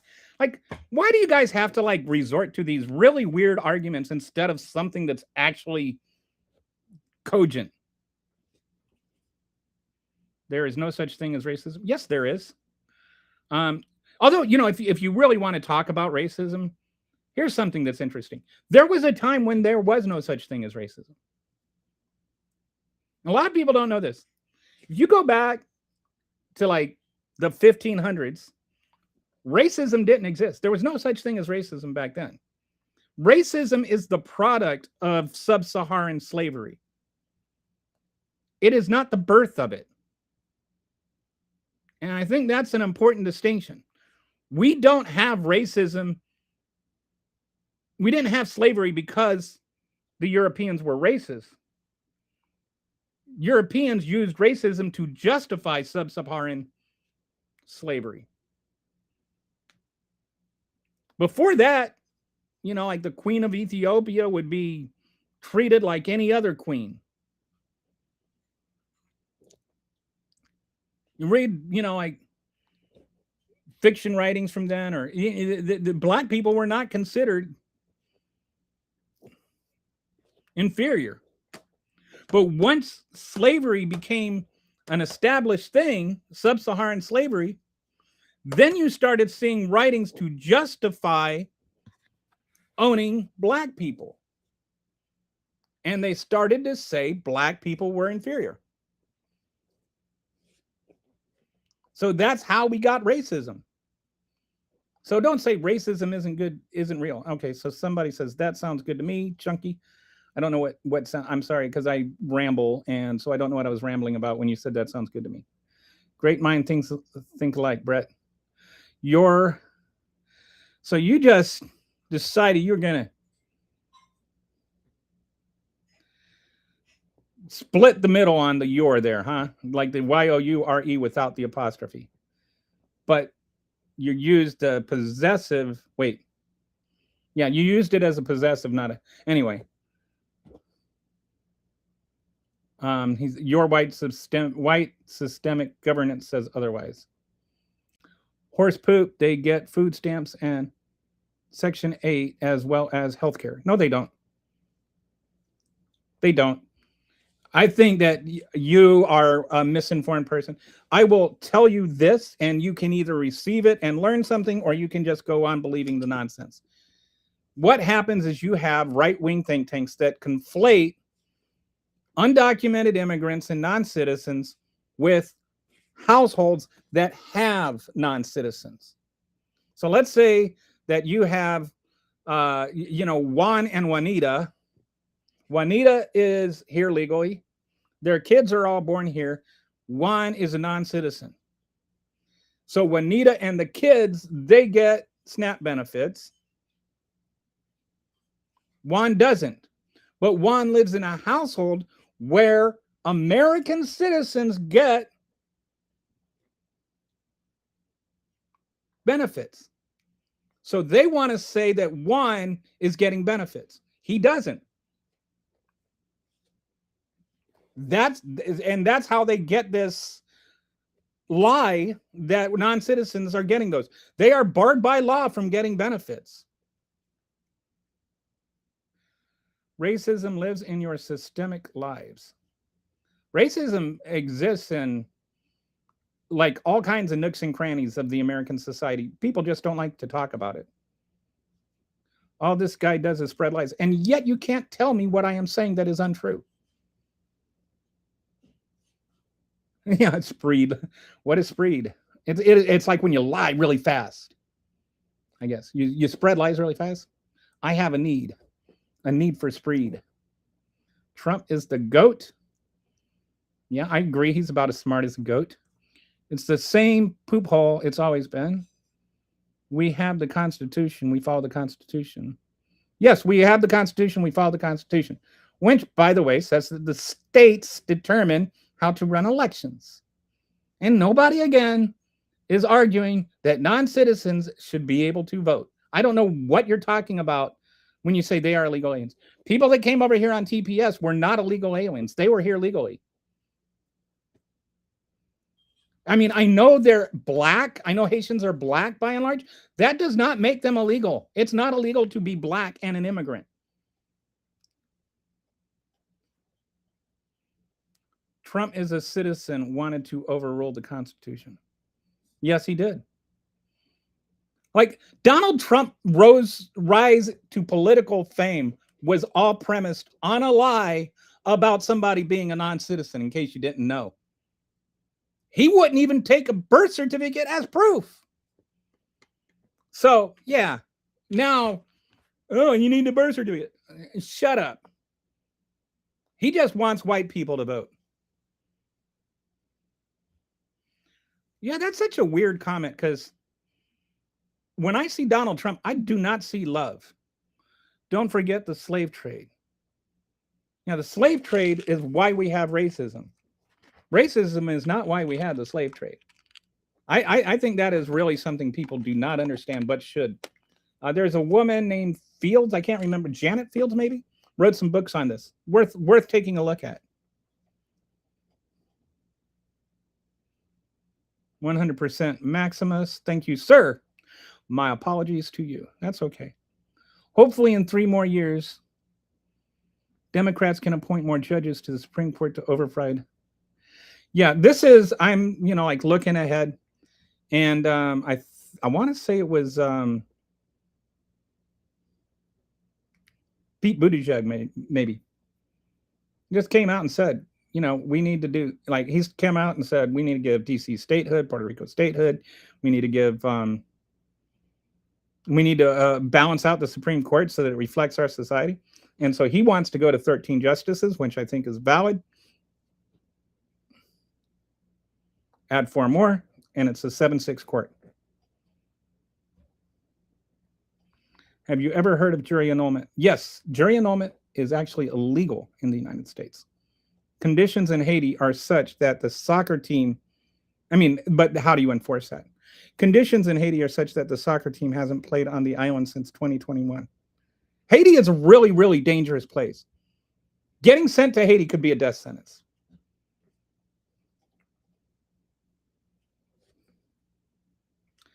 Did you see the MAGA Sean Duffy with his Down syndrome daughter right next to him on the stage call people libtards? That I did not see that, but that is shockingly not shocking and disturbingly disturbing.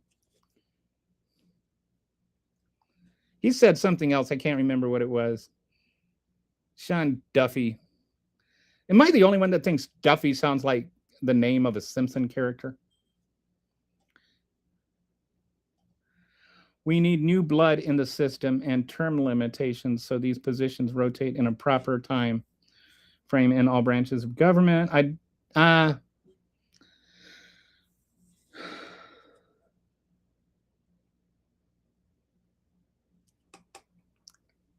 We have term limits. They're called elections.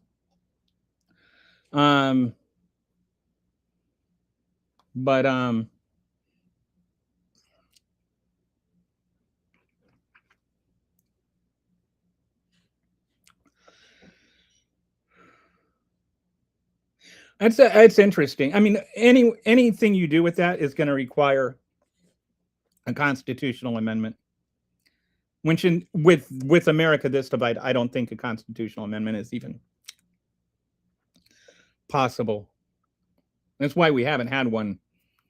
I think it's the longest we've gone without amending the Constitution. What I find baffling in America is you all hate your Congress, but re-election rates couldn't be higher, so they obviously can't be bad. It's like a famous thing, and it's like, I hate everybody else's congressman. I hate my own. McCall is terrible. I can't stand him. I vote against him every time and lose every time. People question the results. As a result, Donald accuses people of what he does. Yeah. Donald Trump is like, you could play a movie on your wall with Donald Trump. He's such a projector. Voter ID isn't a bad idea, but it should be free and easy to obtain. Why is it even necessary? Like, that's the thing. It's going to be free. Even if it's free for people, it's still going to cost the government money, and there's just no reason to do it. There is just not enough in-person voter fraud to justify all that money. It just doesn't happen.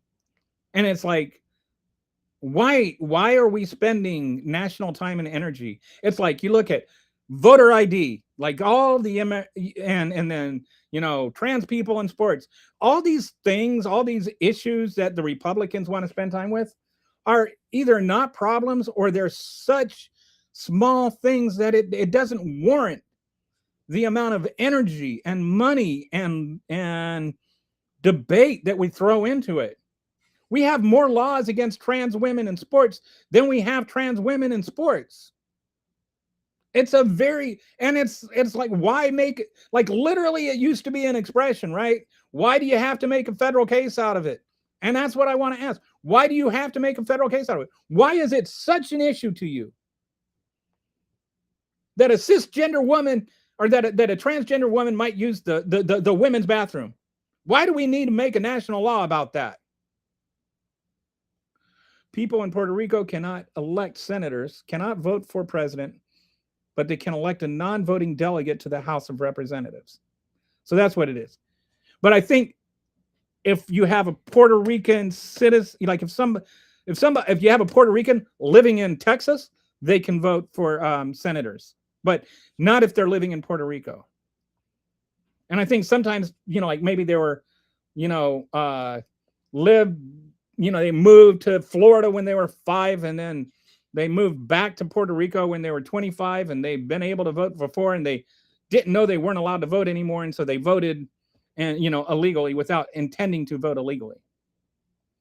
But if you go from Puerto Rico to any normal U.S. state, you can vote for the House of Representatives, the Senate, and the presidency. Hello. If you're going to vote, they should make you put in a microchip in your identification card at the polling place. Can you sign, and you sign out with the National Guard? I have no idea what that means. But I know if you're going to put the National Guard in polling places, that's illegal. Like, you can't do that. 1 vote per household? No. That's just a big no. This is like circumventing the women's right to vote. This voter household thing. Yeah. If you want to do that, then you go ahead and do that in your house. Practice what you preach. Tell your wife not to vote, and only you're allowed to vote. Your wife isn't allowed to vote, or you're allowed to vote, or, okay, Mark, your wife isn't allowed to vote. But don't tell me what my wife can do. So what about apartment renters? Yeah, and this is one of those things where it's an issue, right? Because if you move, you have to change your voter registration and go to DMV. Who's more likely to move? People who rent or people who own their homes? People who rent are far more likely to move, especially over like a 4-year period, right? So who is more likely to rent? People that make less money. So it disproportionately affects poorer people. Poorer people tend to vote Democrat. Did the person cleaning head of household? Yeah, that's nonsense. We're not going to debate that. Who in the household has the right to that 1 vote? Oh, the guy that the man does. And I mean, that's just not in the Constitution, buddy. You go ahead and get the Constitution changed, and then we can talk. But right now, that's unconstitutional. The Brennan Center for Justice, a landmark comprehensive review of American elections, calculated the overall incident rate of voter fraud to be between, and this is all voter fraud, not just non-citizen voter fraud, to be between 0.000003% and 0.00025%. A person is statistically more likely to be struck by lightning than to commit voter fraud. So I actually looked this up and kind of did the math on it and worked it out with chat. Your chances of getting struck by lightning are greater than your chances of standing behind somebody than that's a non-citizen that's voting, right? Your chances of getting eaten by a shark are greater than standing behind somebody in line that's a non-citizen voting. Your chances of getting struck by lightning while being eaten by a shark are about equal with standing behind a non-citizen voting. That's how rare it is. That math don't lie.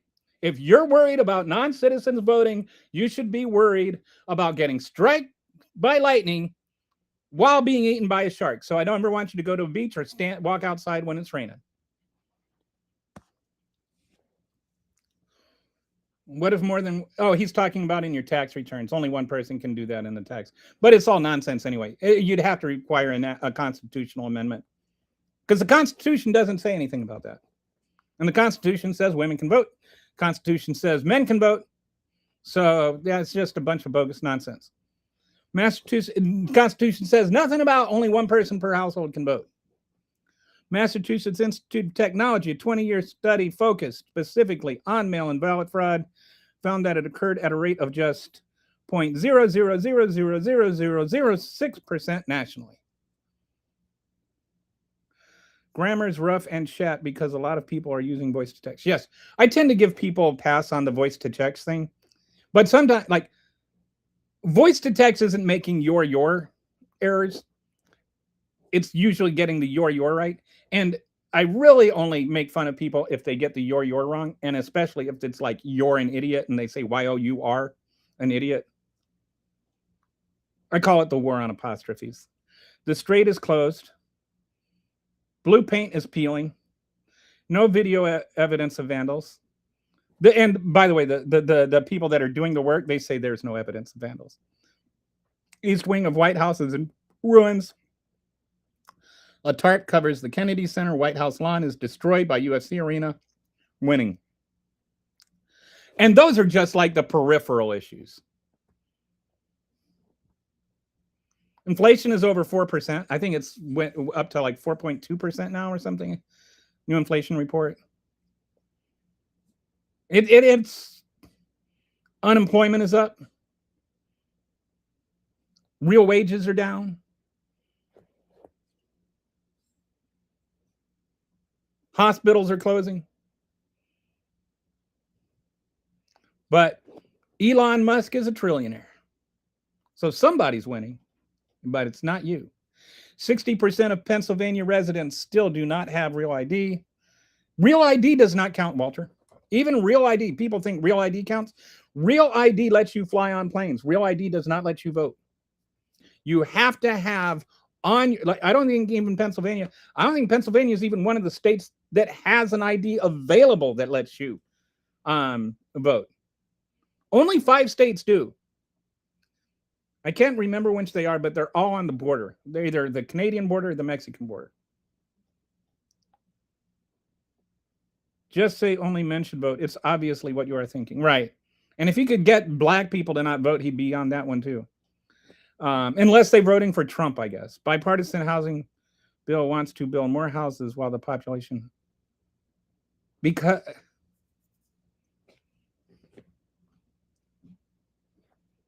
Because people that want to buy houses don't have houses to buy, Mark. It's really not that complicated. Like, you have, like, do you look this stuff up? Like, if you're really wondering what's going on, why don't you look it up? There's this whole vast internet thing that you can go, well, gee, if the population is declining, why is there a housing crisis? That's something that you can look up. You don't have to ask rhetorical questions that have a different answer than you think. You could have saved yourself from being humiliated by just looking it up. But the reason is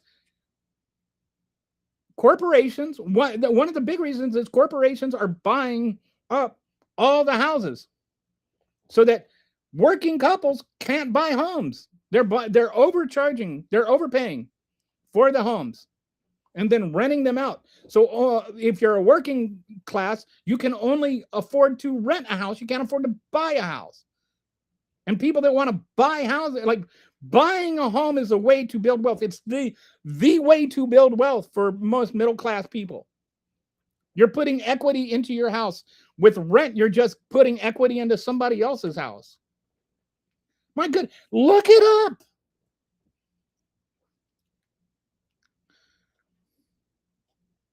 Yeah, and it's not like we don't have a homeless issue too.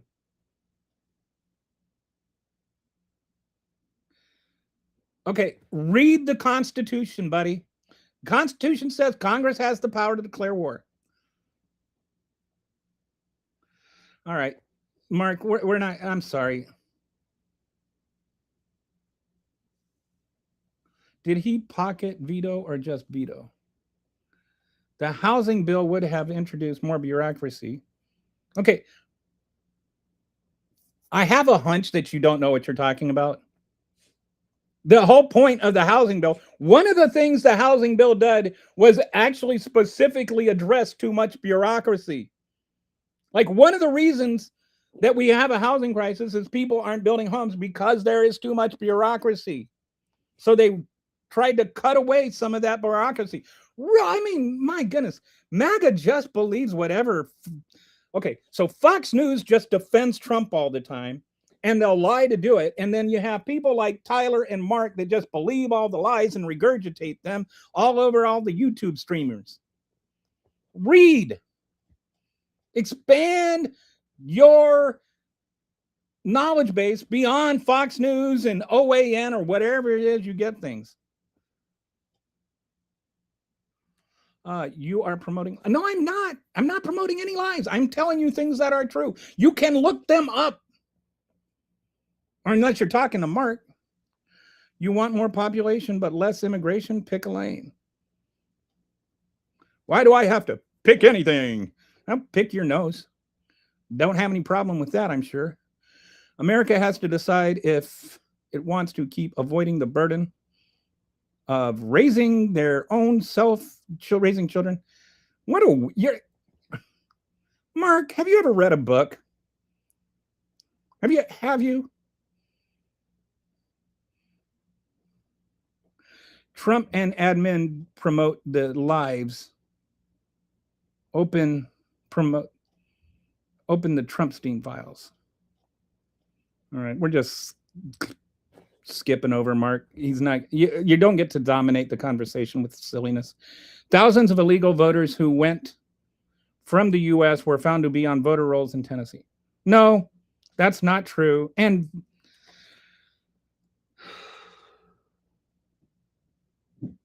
how much time do I want to spend on this? Okay, first of all, being on a voter roll doesn't mean you voted. Being flagged on a voter roll doesn't mean that you were illegal.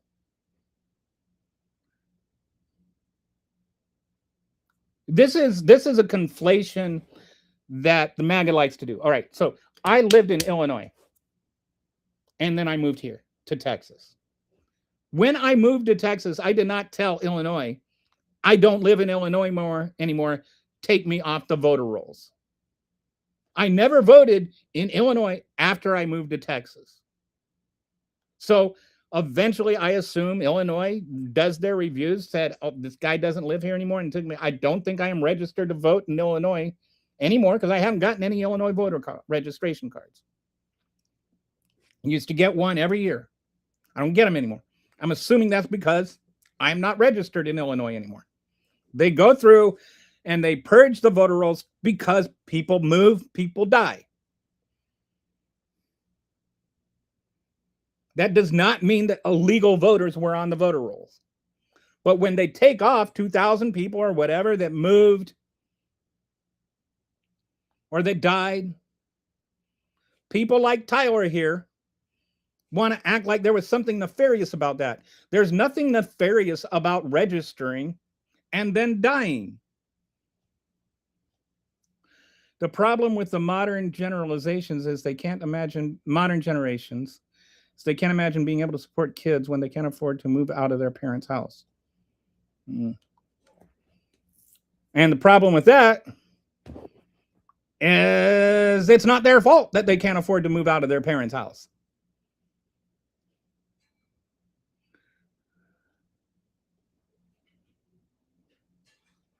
So did he say the N-word now trying to claim he's not racist? Did he? I don't know. I haven't heard about that. If he did. But when you say only immigrants, when you sit there and you say, when you quote Hitler on your immigration platform, then you're racist. Like, when you say that immigrants are poisoning the blood of the country, you're a racist. We need the younger generations to procure our future, a future with Trump and his wealthy cronies. Tyler, stop spreading misinformation. Those were people that didn't respond to the letter. Oh, so this is another thing. Yeah, this is like there was somebody did a study on they did this survey where they asked OBGYN doctors if life begins at conception. And they sent out like thousands of ballots. And they got back like 20. I don't remember the number. It might have been like tens of they only got back a tiny percent of the ballots. And then the people that sent it back believe that life begins at conception.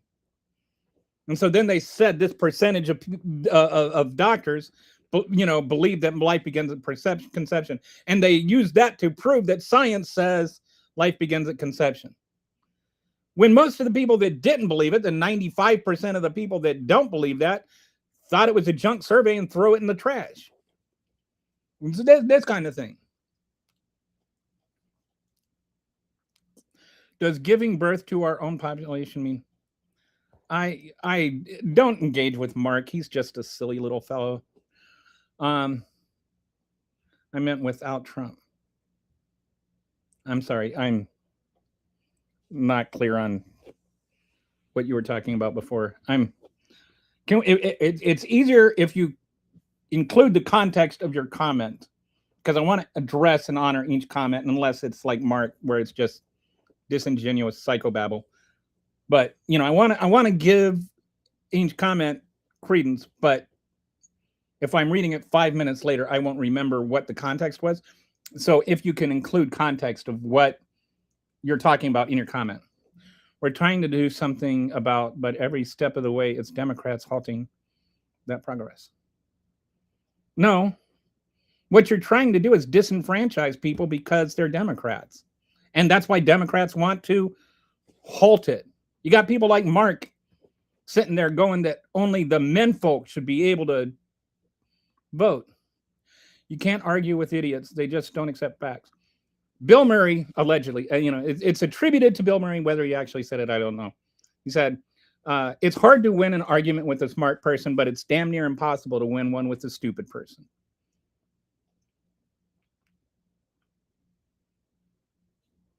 Incredibly rare. What your steak? I like my steaks actually medium rare.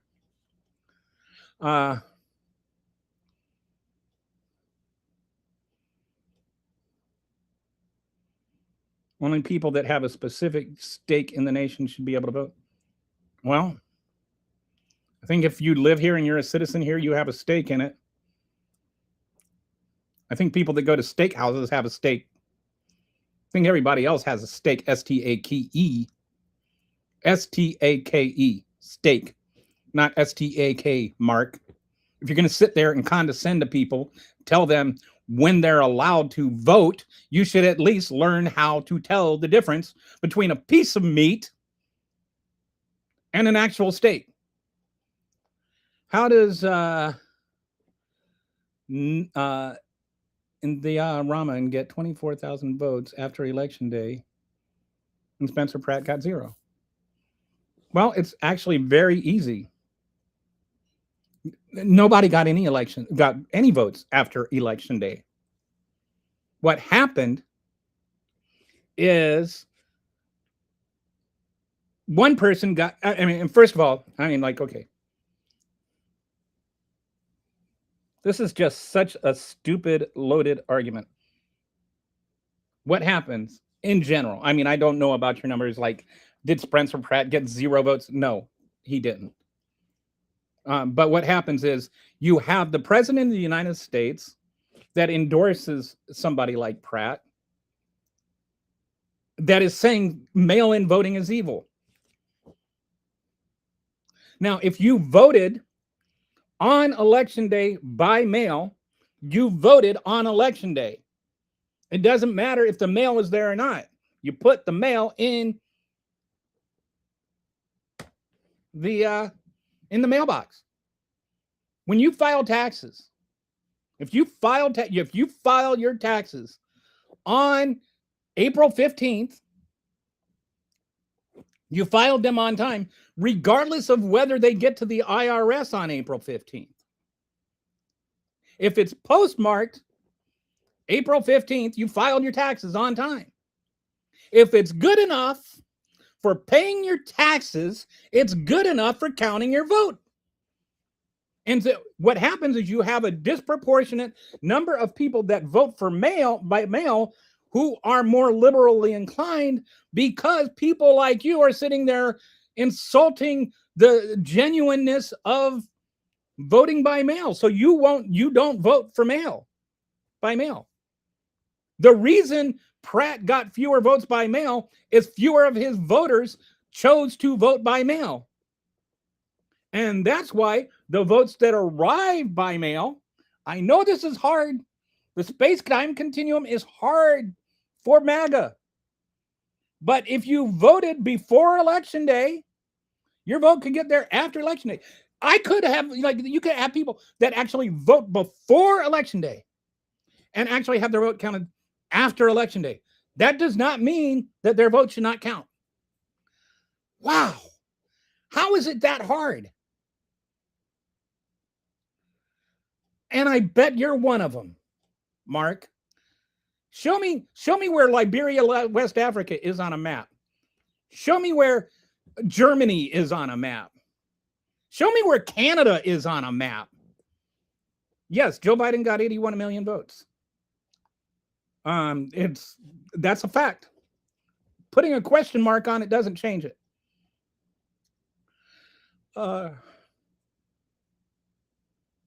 Trump's life hasn't been destroyed by breaking. Look, made up stuff. Trump's life hasn't been destroyed by breaking many laws. No, Trump's life Trump's life is built on breaking laws.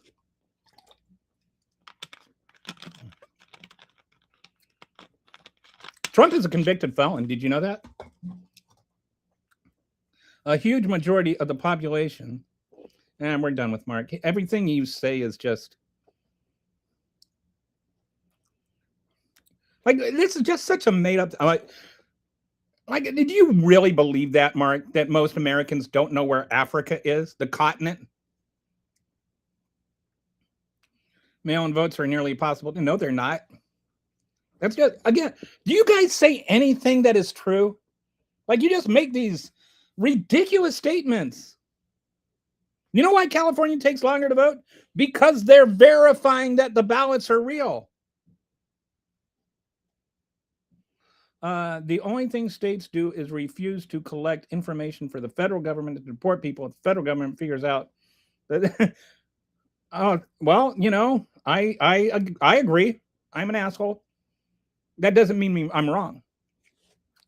Trump couldn't answer those questions. Should be allowed to be president if he couldn't even be allowed to vote. Donald Trump is a felon. You used to not be allowed to vote in Florida if you're a felon.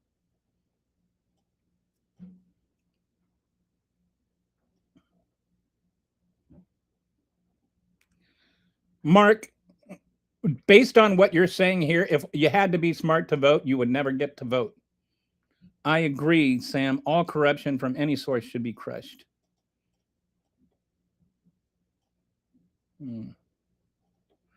Some of these comments are just sad. When the Q-tip meets resistance, stop pushing. Right.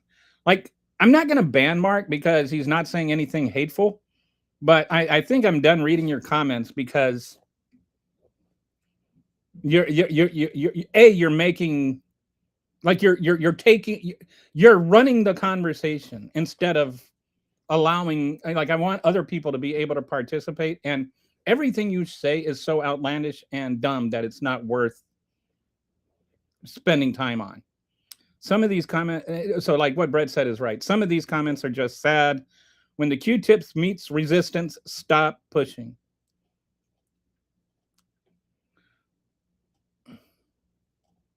Over half of the women today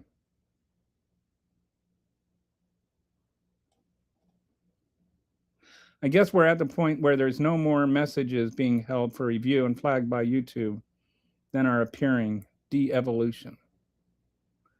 Oh, so yeah.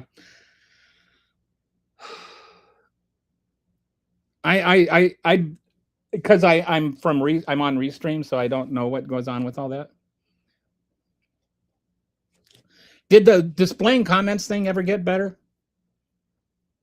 I hope it got better. I'm in a union, so I don't vote for Republicans. However, women totally ruined the Democratic Party. How did women ruin the Democratic Party? What does that mean? I don't understand that. How did women ruin the Democratic Party? How did foreigners?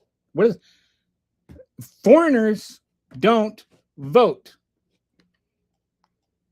DMV is great in Pennsylvania. I watched you type about 5 different ways to Sunday till it got past the filters. Oh. Yeah, there's a few words that have filters. No, there's something called not suffering fools too, Mark. And I've read about a dozen of your comments, and they're all equally dumb. And sorry, the whole head of household thing. I bet you think that, that taxation is theft and we're a republic, not a democracy too. Like, I bet you believe a lot of dumb things, and you're not allowed to just own the conversation. How the living poop do I know more about the U.S. Constitution than 1/3 of Americans who still support Donald Trump? It's completely ludicrous. If you go back to Roman slavery, they couldn't give a fornication what color your skin is. The only thing they cared about is how much money you had. Stupid MAGA's in the chat. So looks like Mark is done for. Brett had enough. What's up, my fellow oddities and unconventionals? I'm back like great grandma Betty's arthritis pains. Oh my God, it felt so good to say that again. Don't say racism, it's racial bigotry. What's the difference? What is racial bigotry? Bigotry exists and racism exists. Like, to me, there's some overlap, but they're not the same thing. And they both exist. Hey, John, I thought both words meant the same. Too many words are more confusing. I agree 100%. Goodbye. Racism has a different meaning. I got new ID in Texas. Didn't take 1 hour. Depends on where you're at. You can't even go. You can't go to. Like where I live in Texas. You have to literally schedule an appointment to go to DMV. The backlog is so severe, and it's nothing compared to what it's going to be if you have to go in person to renew your driver's license or update your driver's license or change your name or change your address or whatever.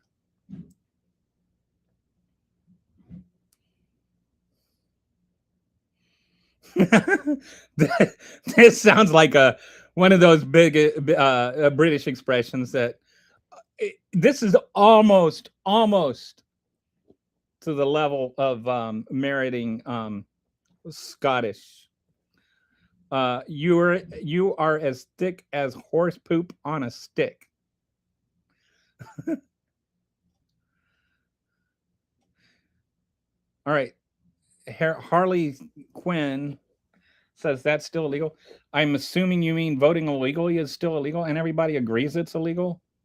And nobody is contesting that people should be able to vote illegally.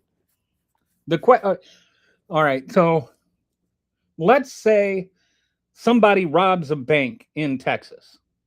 And so then we say bank robbery is wrong. It should be illegal. Therefore, I am closing down all the banks throughout the entire country.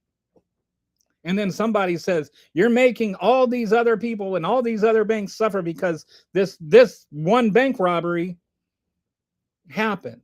And you're like, well, bank robbery should still be illegal. And it's like, it is illegal. Nobody's arguing that non-citizens should vote. What we are arguing is that non-citizens don't vote sufficiently to disenfranchise legal American citizens from voting.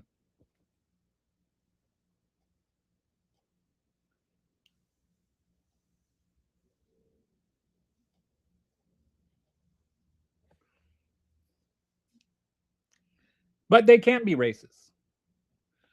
Let me. What I would like, because you have such a distinction in the words. I don't want to argue with you when I don't know what you mean. So if you could explain to me what you perceive to be the difference between racism and bigotry. Because I'm not saying you're wrong. I'm just saying I don't understand what you're saying. It might just be an issue of pedantics. And I don't mean that in a minimizing way. Like we just understand the meaning of the words differently. MAGA boomers just got home from early bird special at Cracker Barrel. They got some home to do some light trawling before bed at 6 p.m. Cracker Barrel is actually pretty tasty, although not very good food. By the way, I've been keeping you guys updated on my food journey. Today, I made waffles out of teff flour, along with soft white, but it's like 50-50 mix.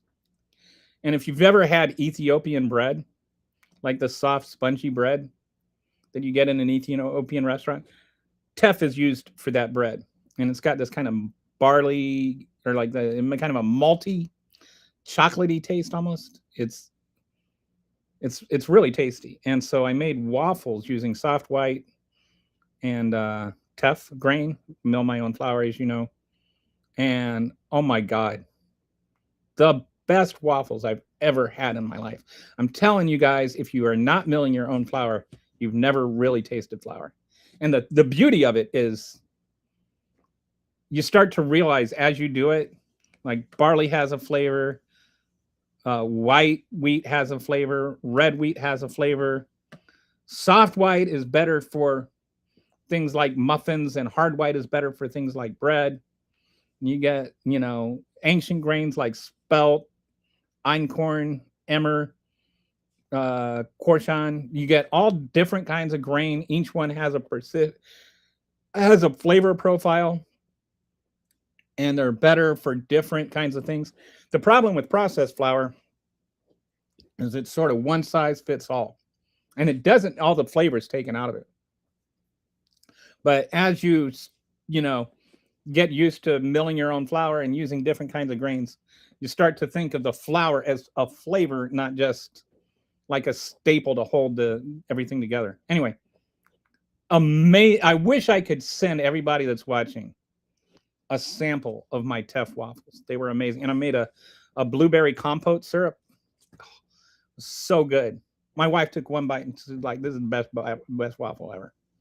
However, most lawyers ask a question at the start of a court case saying, is there a reason why you would not invoke the full extent of the law in this case? Well, I am like over half an hour behind now. So Walter says, any thoughts on yet another Army general leaving the Stalin? Oh, I'm sorry, I skipped over Brett Rainbow. Every time I hear Duffy, I think of Buffy the Vamp. Okay. There's a Duffy the Vampire player joke in there somewhere, something like that, with Stephen Miller serving the part of the vampire.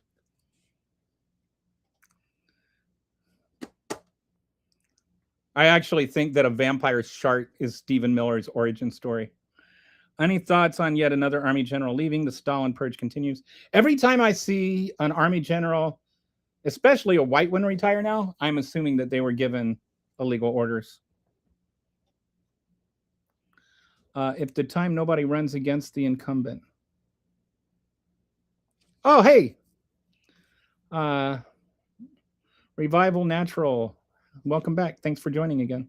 And I would like to say, if this is your first time watching, click that like and subscribe. I appreciate it. So Brett, Revival's one of our newer, and Kitty, meet Revival Natural. She's She joined yesterday. She's got some really smart things to say. Gotta go. Real life calls. What is that? I'm fleeing America. Do you have any recommendations for anti-genocide countries? New Zealand. When Big Blue Green, I hope New Zealand is anti-genocide. What Big Blue Green and round and hates America? The world. Oh, that's pretty funny. Please and thank you. Bye, Brett. Good to see you on the TV per household thing. What about people with roommates? Oh, good question. Right. Well, I guess you could, if you have a roommate, you would just be filing as an individual. I spent a lot of time with roommates when I was younger. But anyway, Mark's not here anymore anyway. He got booted. Your opinion or someone courts focusing on arrive instead of entering? Okay, yeah. So this is actually a good. So one thing happens is America has conflated asylum and immigration as being part of the same thing, and they are different things. But in order to declare asylum, you have to be on American soil. That's literally the only condition to request asylum. To be granted it, there are other conditions, but to request asylum, you have to be on American soil. That is the one and only condition. If you read the actual law, which is what I do. So in order to be on American soil, you have to actually cross the border. But you can't cross the border legally. And so they want to say, oh, well, you have to cross the border legally. And so then you have to do it at a port of entry. So you have to do it at an actual border crossing. You can't illegally cross the border. That's which is not the actual law says whether you're here legally or not. It says literally the words, regardless of legal status. You can, but then, and I think it was under Biden, they actually administratively changed the rule, but not the law. Which is one of the reasons I say, if you want to change the rules, change the law. This is a problem I had with Biden.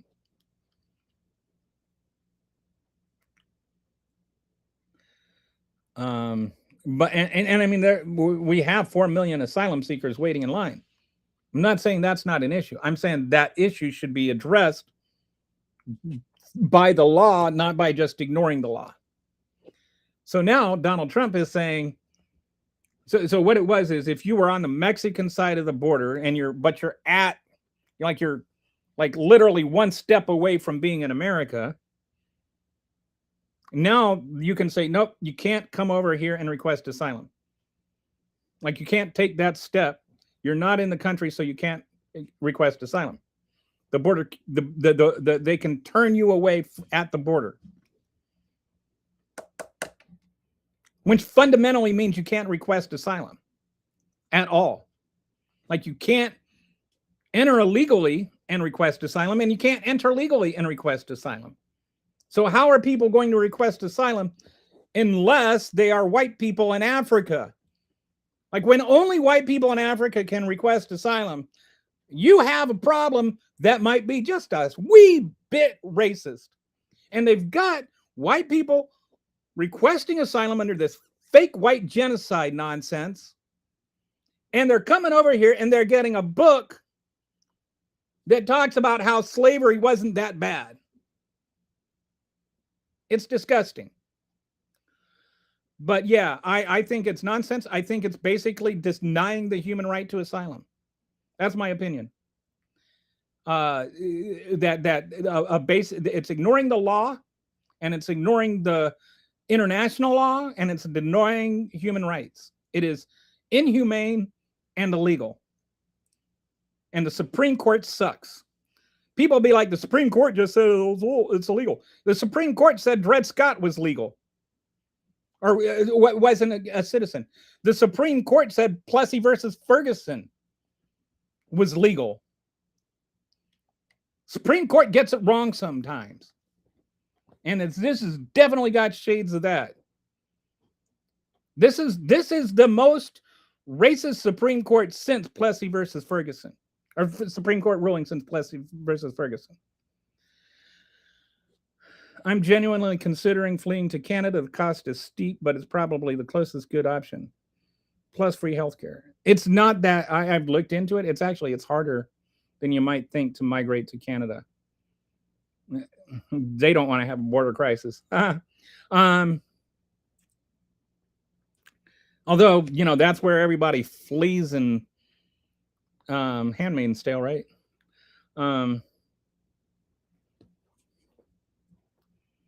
Yeah, voice to text is so much like voice to text will voice to text has its own unique errors. It doesn't confuse your and your, for instance. It misunderstands wording sometimes, but it doesn't misspell words. That I love voice to text. That's why I have typos. I just realized you have a British accent. Not that that's relevant to anything. Other than I was just kind of thinking voice to text. Why doesn't it come up with a British accent? Why doesn't your text reflect your British accent? That's a joke. I like the British accent. Even this.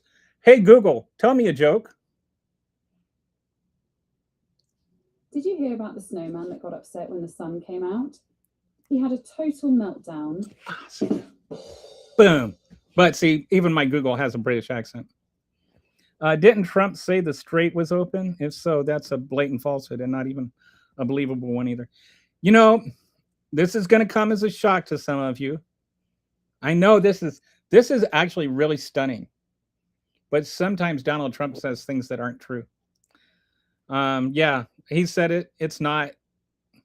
Although there is some confusion over it because at least initially, I don't know what's going on now. I actually kind of stopped paying attention because it's just got boring fact checking him on this.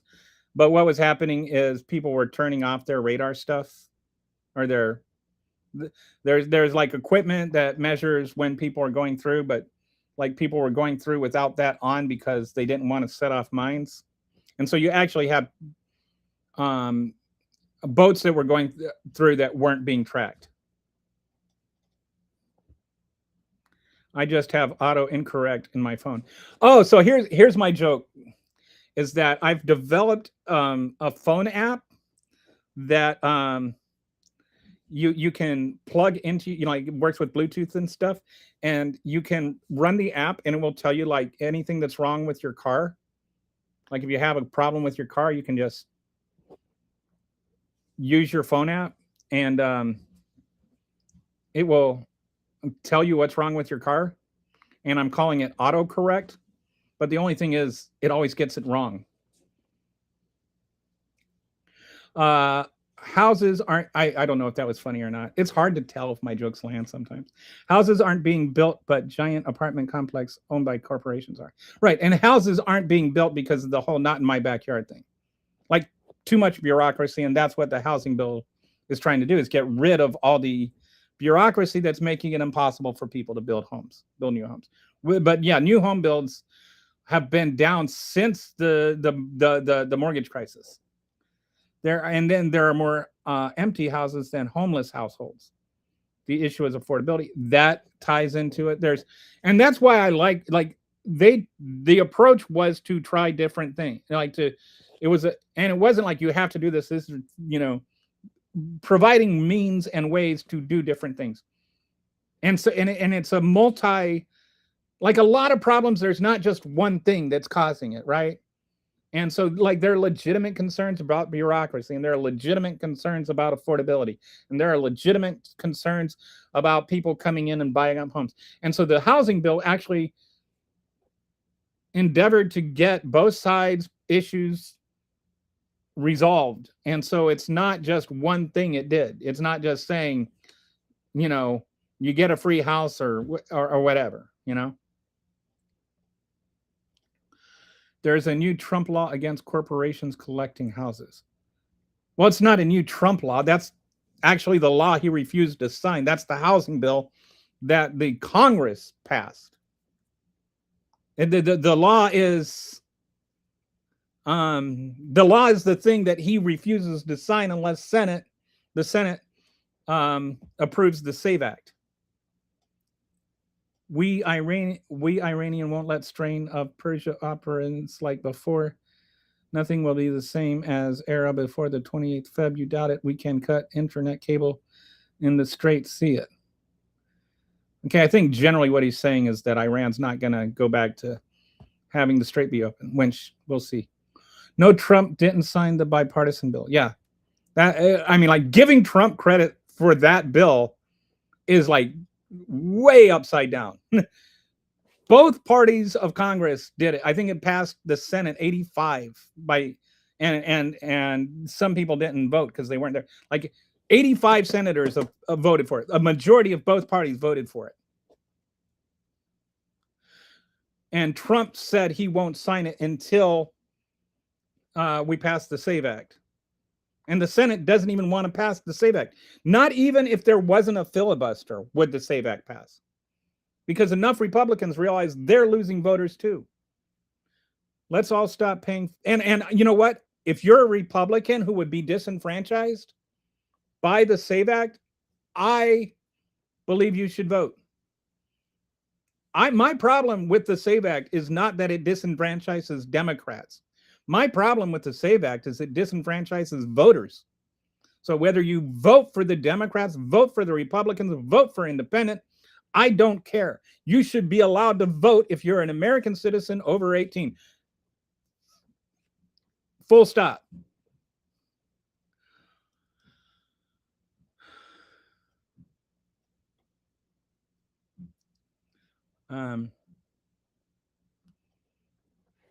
Yeah, MAGA only think what they are told to think. And they can think, like, remember when they said no new wars, like before Iran, and now they're all defending the Iran war. Yeah. Veto the housing bill. Republicans don't create bureaucracy, Democrats do. You realize the housing bill cuts bureaucracy. What is the point of making stupid comments? Okay. You're reading the wrong books. Democrats steal elections. Yeah, no. Yeah, we're done with you. So watch CNN, MSNBC, ABC, CBS, PBS, BBC, like every news network in the world that says actual news. And then there's like all kinds of websites, newspapers, stuff like that. Just engaging with, I personally look a lot of places for news. I do not look at Fox News, not because it's conservative, but because it says things that are not true. Like consistently, persistently, continuously, they lie. I will read right-leaning news. I don't actually get most of my news from TV. I get most of my news from reading. But yes, just because MSNBC or ABC or CBS or PBS or BBC or CNN or Politico or something that is not Fox News or AOC says something does not mean it's not true. All of those places said that Donald Trump won the election in 2024. Does that mean that Donald Trump didn't win the election in 2024? If Democrats steal elections, why isn't Harris president? It's so funny how they can't steal the election when they have all the power, but they can steal elections when Donald Trump has all the power. When he's the most powerful man in the world, they can steal elections. But when Joe Biden was president, they couldn't steal it. When Barack Obama was president, they couldn't steal it. What's wrong with only voting on election day in person at the polls and presenting valid ID? A lie. Okay, so let's go through these in order. What's wrong with only voting on election day? Not everybody can vote on election day. in person at the polls. Not everybody can vote in person at the polls. And presenting valid ID. Not everybody has ID. That's what's wrong with it. You can be an American citizen and not have the day off. Maybe you're disabled, can't get to the polls. This is I mean, the entire premise of your question is what's wrong with it? The fact that it's wrong. It's like saying, what's wrong with murder? Well, murder is wrong. That's what's wrong with it. I'm not sure how any of the live streamers that cover politics have so much patience. You know, it's funny that some people think I have like a lot of patience, but my wife is not one of them. Sometimes she'll come in and say, "You're being mean. You're being mean. Stop being mean." And then I have to explain why I was mean afterwards. It is genuinely infuriating because we have enough housing for them. I feel like there should be a way, right? Why? I mean, what? We are the wealthiest country in the history of the world. Why do we have homeless people? Why do we even have a need for SNAP? It's like I was saying at the beginning of the show. If we cut defense spending 27%, we could save that solves the Social Security issue. If we had national security, we'd spend half of what we spend on health insurance. We spend twice as much per capita on healthcare as most of the free world. Because we're too stupid to think that actually, you know, you get more efficient healthcare through a single through government funded insurance. We America, it's just so ingrained. I think about this a lot. There was an episode of Friends.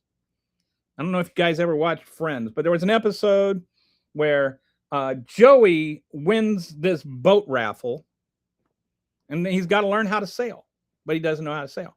But Rachel Green, you know, her dad was rich and everything, and she grew up learning how to sail because her dad taught her how to sail, and she's like, "I'll teach you how to sail."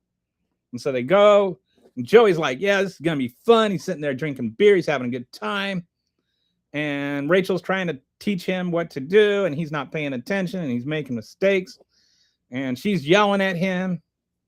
And so then at one point he says, he does, you know, like he quits. He's like, "I didn't come here to be yelled at, I quit." And then she's like, "What do you mean you quit? You're a green and greens don't quit." And Joey says, "I'm a Tribbiani, not a green, and Tribbianis quit all the time." And then Rachel says, "Oh my God, I've been trying so hard to not be my mother, I've become my father." And I think of that as like a good symbol of the United States. We've been trying so hard to not be socialist, we have become fascist. We're like, it's just, we keep pushing ourselves to the right further and further. And now you've got people that think that far left means people are allowed, you know, to have a house, to have healthcare, to have food. If you think that, then you are the extremist, not the people that think, no, you're not allowed that. And I agree. I think it's genuinely infuriating. No, watch Iranian. You know, it's sad that Iran is more trustworthy than Trump, because she's so stupid that they couldn't even rig that. Oh, they didn't try. And it's like so weird. Like, why are you people sudden? How did we get so good at it over the last 2 years while Trump was president? Like, do you actually apply consistency of thought to these things? How did we get all of this power? Like in 2020, when Trump was president, we had the power to steal the election. Then in 2024, we forgot all about it. And then in 2026, now we've got it all worked out again. It's almost like you're just making excuses. How would developed active military get to vote. I think that in the SAVE Act, there's something about like they're saying that active military, if you're on vacation or something, there are certain excuses that they would be valid. But again, this is the state decides those things. In Texas, it's really hard to vote by mail. You can't even vote by mail if you're disabled. You have to like not be able to leave the house. The logistics of the same day in-person voting are impractical. That's another thing. And you have some states where they do things where the number of voters per precinct is not the same.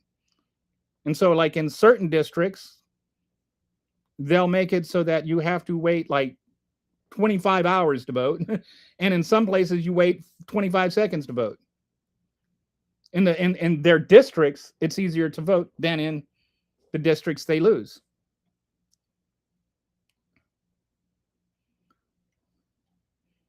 All these that, and the point is, where does the Constitution say you have to vote in person?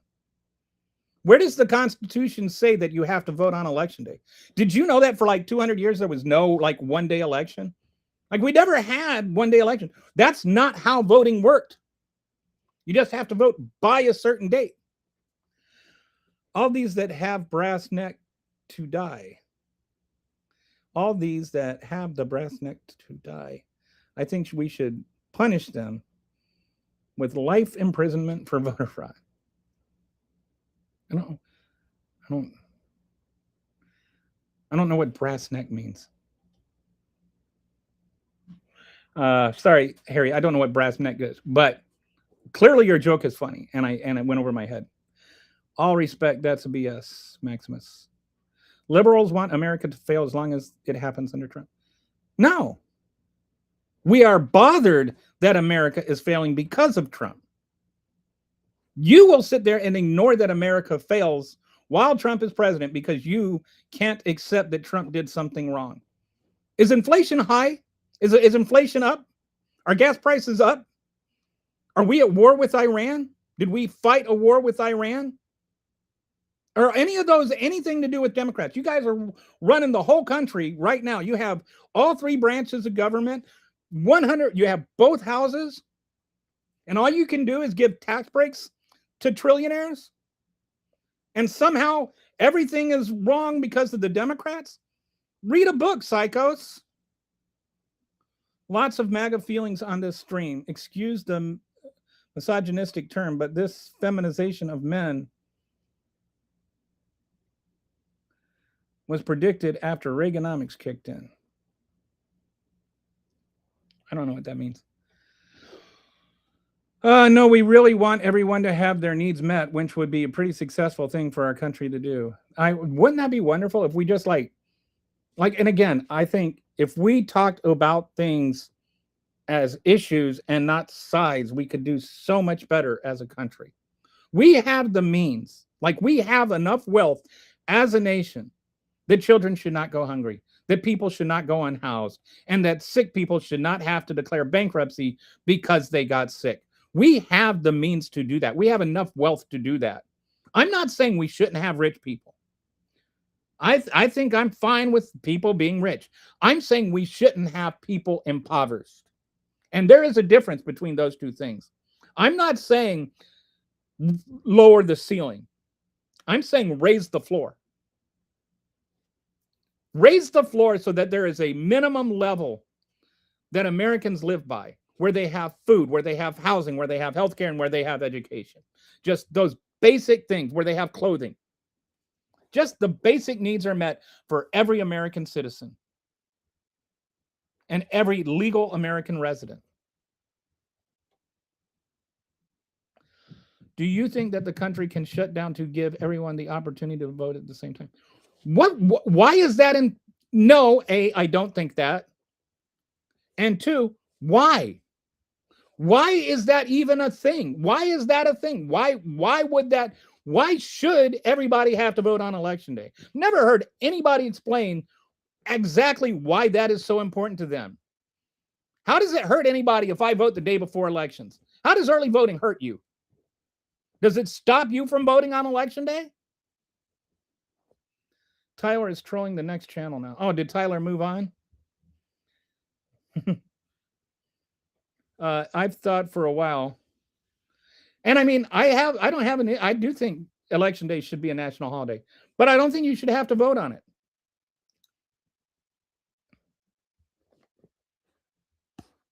Like, it doesn't hurt. Early voting does not prevent anybody from voting, and it does not encourage illegal voting in any way, shape, or form. It just means you have shorter lines on election day. The elderly, chronically ill, physically disabled, how are they supposed to vote? They are citizens just like the able-bodied people. That is voter suppression. And that is a feature, not a bug. Because those people are more inclined to vote Democrat. Not saying they all vote Republican, but it's a percentage game. And so if it's like 60-40 and you get these close elections, that can tip who wins. That's the real goal here. You have to understand the SAVE Act is not to ensure the security of elections. That is the real election fraud. That is the real election rigging. It's like saying you started a fire so that your house won't burn down. The law says people must have time from work to vote. It's been done for days. Yes, you're supposed to. That's supposed to be the law. Doesn't matter. The law does not say you have to vote on election day, and neither does the Constitution. Neither does common sense. But yes, if somebody needs to vote, and tells their boss they need to vote, they're supposed to be allowed time to go vote. So what? Steak with a side of hookworm. USA. Yeah, I live here in Texas. That's how far behind I am. The steak stuff is I'm just getting caught up. Oh man. I really am going to miss beef. Nobody has done more. Like, I was joking about this. AOC could never do as much to drive people off of beef as Trump is doing. Like, between the hookworm and between DP beef, ground beef is like more expensive than steak used to be. You realize Republicans are a minority. And like, when you start talking about how we had to cheat to win Los Angeles, Elvis has left the building, and the building is your brain, or is your skull, and Elvis is your brain. That's another stream that starts in a minute that I really want to catch. So I'm going to miss him getting to my comments. I'm sorry, Revival. Wow. It's interesting how many people are like, I need to watch other people's streams. So all the police, firefighters, pilots, air traffic controllers, military personnel have left work to vote for Defcades. LA is clearly a liberal dominated area. That's why it's falling apart. It's not falling apart. Have you ever been there? They have the legal right to do so. Whether they do it is up to them. All right. Do you think there would be a huge repercussions if they all left work for half the day? Yeah, what if all of air traffic control in a city decided, okay, it's time to go, we got to go vote now? Wouldn't that be just splendid? I'm a progressive and I've changed my views on voting as a right. There needs to be a test. I don't know if there needs to, I think A, that would be unconstitutional. B, there's like shades of Jim Crow to that would be really a problem. I do think, this is what I think on this. You can tell me what you think if you're still here. But what I would like to see is a voluntary test where if you're running for office, especially like Congress or the president, yeah, you take the citizenship test. The same test that immigrants take to become a citizen. You take the citizenship test and your results are made public. I would love to see that, because I would love to see how many congressmen, senators, and Donald Trump did on the citizenship test. I don't think Donald Trump could pass the citizenship test. He might be able to tell the rhino from the elephant and the tiger, but I don't think he could tell the First Amendment from the Second Amendment.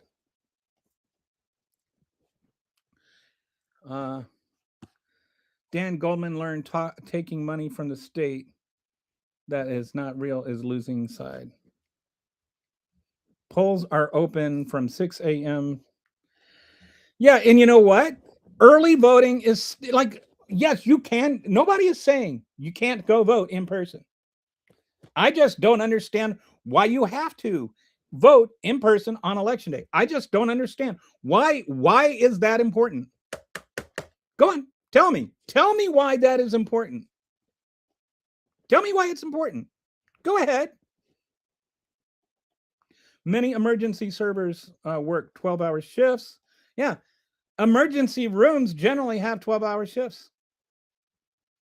But it's sort of like moot. You know, it's like, why do I need to argue about whether or not somebody can vote on election day? That's not the conversation. The conversation is, why would somebody have to vote on re-election day?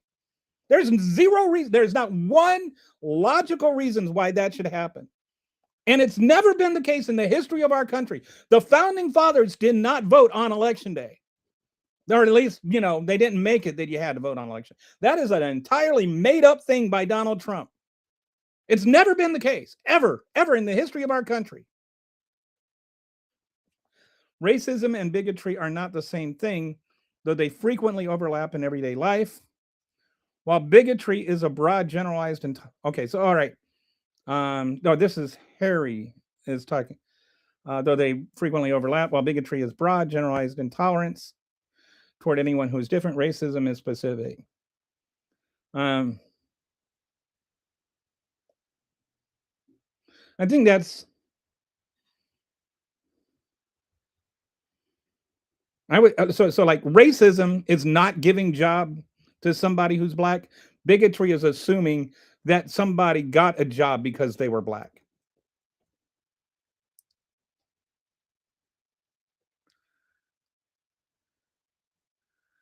Racism exists, but tell me, how often was the term used before LVSNS? I don't know what LVSNS, but yeah, it's not like all of a sudden we just started using the word racism last week or something. I identify as a transparent. I don't get it. And I Kiwi's not like a transphobic person. Oh, identify. Oh, okay, I get it. As transparent. Yeah, all right. So it's not really a pronoun joke, it's a pun. Form of prejudice or discrimination focused entirely on race and ethnic origin. So what? like I've never heard anybody explain why voting by mail is wrong, or why voting, you know, what? So what? Why does it have to be in person on election day, other than Donald Trump said so?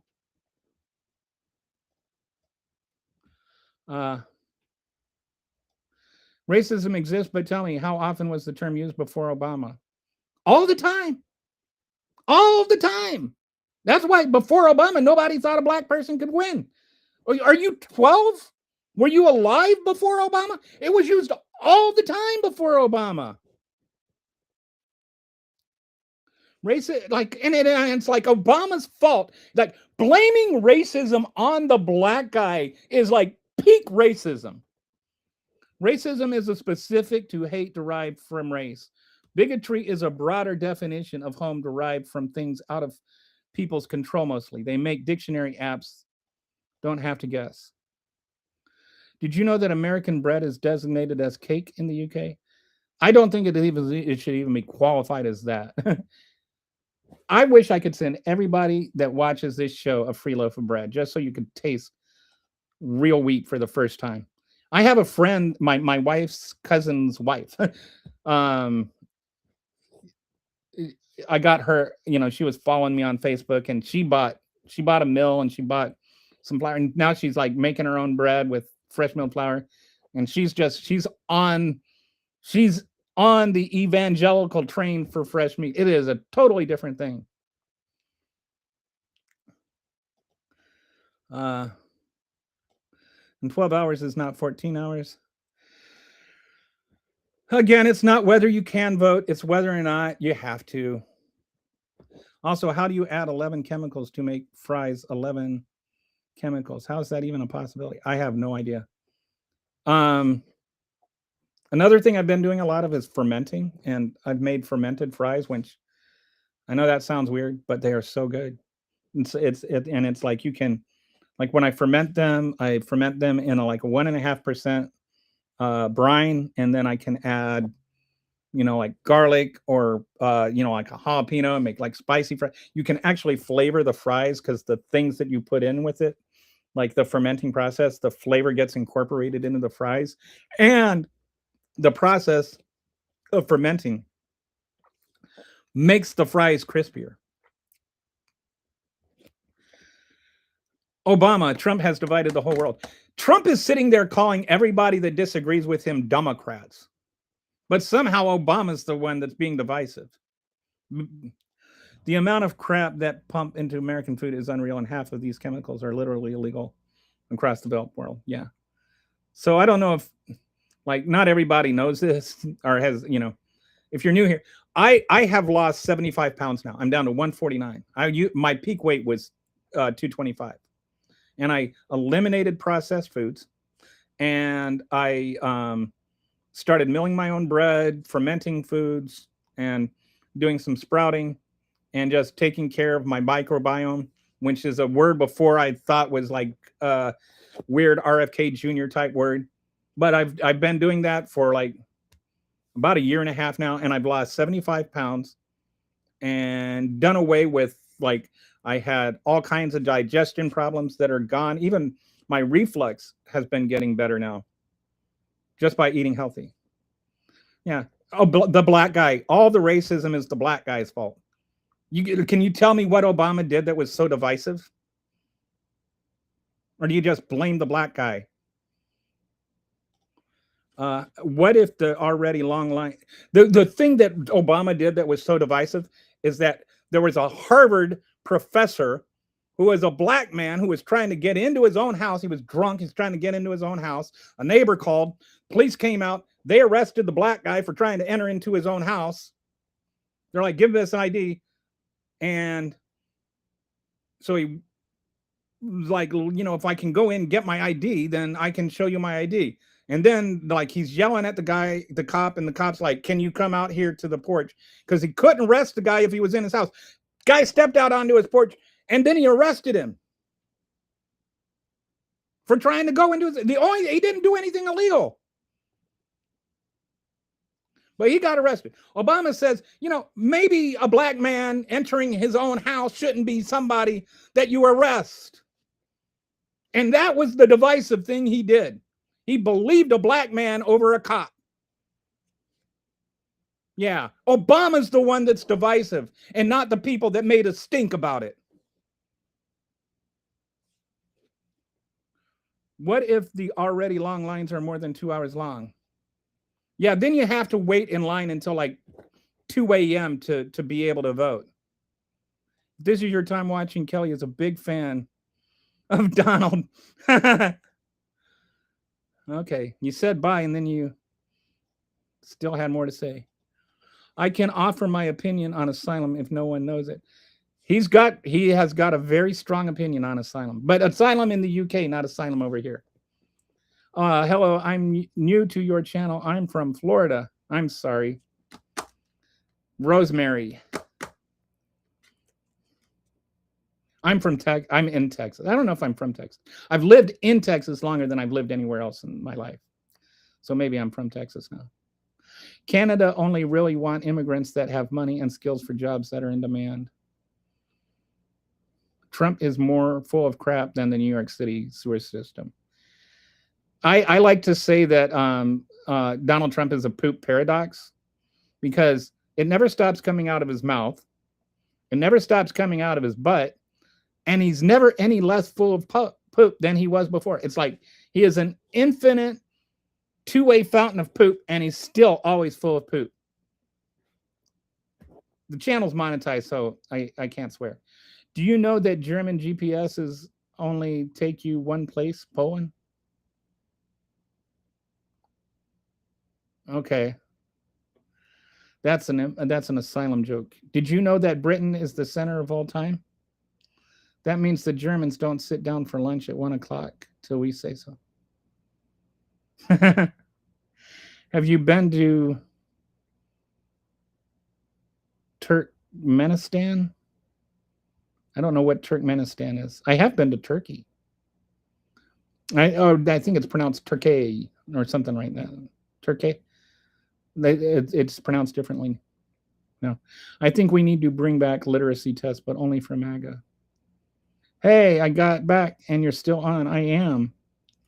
I'm just like still like, and this is like half an hour ago that you said that. I am like way behind on the comments. New Jersey Congressman Tom Jean Jr. has not been to work since March 5th. Why is he still getting paid for his show job, for a no-show job? Yeah, that's a good question. Fox News legally isn't news. Well, that's so. What it is that Tucker Carlson won a lawsuit by saying that nobody could really believe what Tucker Carlson said because it's an entertainment program, not a news program. I met a guy once. He said, "As long as I work and I am wealthy, I am going to vote for the Conservative Party." All versions. The thing about the whole, sorry, just to go back, MSNBC had a similar lawsuit against Rachel Maddow, but this was more of it was thrown out on merit. The lawsuit was thrown out on merit in both cases. Like just it didn't have, or thrown out without hearing the merits on both cases. It was just standing. In the Tucker Carlson case, he actually was lying. In Rachel Maddow's case, she was actually telling the truth. But generally speaking, it's harder to sue a network program that is like opinion-based news because you're basically suing somebody for an opinion, unless it's something like election interference, which Fox News ended up having to pay a lot of money for just blatantly lying and knowingly lying. And that was one of the things, is when they got those DMs where they're all talking about how dumb their viewers were. And what was it, Tucker Carlson's producer called them? Like inbred morons or something. I can't remember. Like he actually really insulted the audience more than I could. I met a guy once. He said, "As long as I work and I am wealthy, I'm going to vote for the Conservative Party." Yeah, that's a lot of Republicans. As soon as I retire, I'm going to Labor, our version of the Democratic Party, because they will look after my money while I'm retired. Not as much as I disagree with the entire motive behind that voting, as long as it is honest. You know, and here's the thing, is like, we think of the Labor Party as being like the Democratic Party. And I use this as an analogy. We think of New York and London as being on the same latitude because their climates are similar. And, you know, it's like big American city, big European city. But London, if you look at a globe, London is actually further north than Toronto. It's actually way north. It's like 750 miles north of New York City. But we have this kind of Eurocentric thing where we think of them as being on the same latitude. And I think it's similar in the way we view our politics.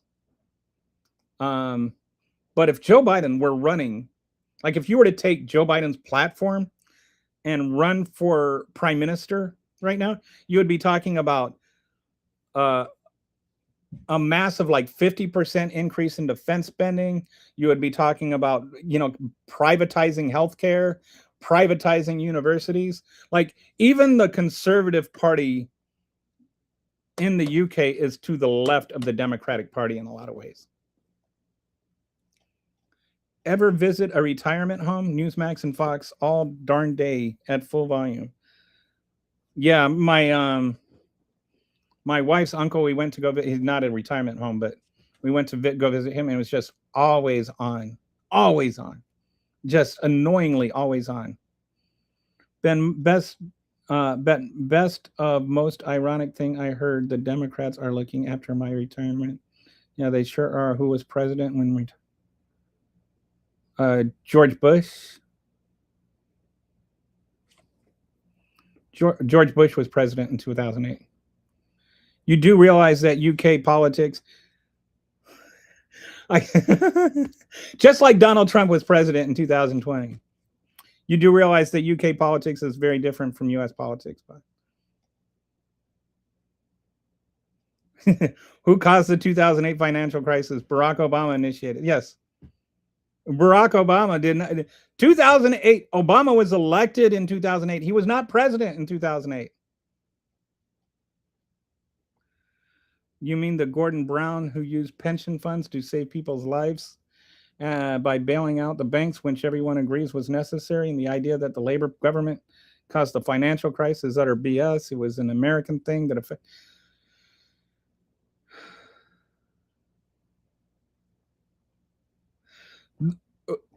The housing crisis is a complex, nuanced thing, but if you want to point to the biggest cause, it was the deregulation that allowed people to make really, really stupid and bundles of mortgages, and then that caused the whole thing. Like, we don't have time to go into it all, and it's like, but generally speaking, yes, it is the Republicans that caused the housing crisis.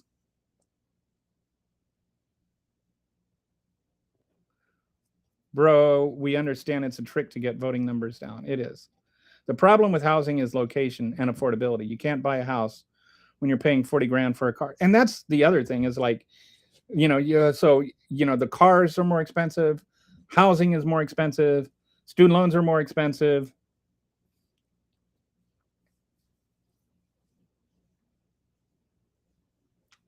There's something called the Alice Index, which, like the basic things you need to live. And it's like 2.5 times higher than the poverty level. Like most Americans don't make enough money to actually pay for the, like what we would consider essentials. There are more Democrats than Republicans, or Democrats are not as consistent in voting, or there's people that don't identify as Republicans or Democrats. And by the way, the last time the Republicans actually had the majority of the vote, I'm not talking about winning a popular election, but had the majority of the vote, was 2004. And the last time before that was 1988. They've had the majority of votes one time in the last 38 years. Detroit, for example, has 20% of home vacants, 100,000 empty lots. Problem, nobody wants to move to Detroit. What an absurd claim that Democrats enjoy their country failing as long as it's under the watch of someone they didn't vote for. It is an absurd claim. I agree. And still blaming Biden. That's like moving into a house and 2 years later kind of complaining that this is just, back to the MAGA Tourette's thing I've talked about before. Not today, but like they're conditioned to just say things like, but Biden, immigrants, transgender people.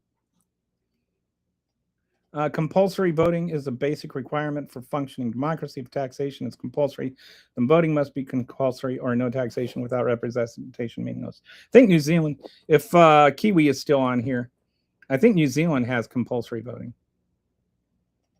I like Australia's voting system where election day is a stat holiday and you are fined if you don't vote. Is it Australia that does that, or it's New Zealand? Maybe it's Australia. Got to go. Bye, Kelly.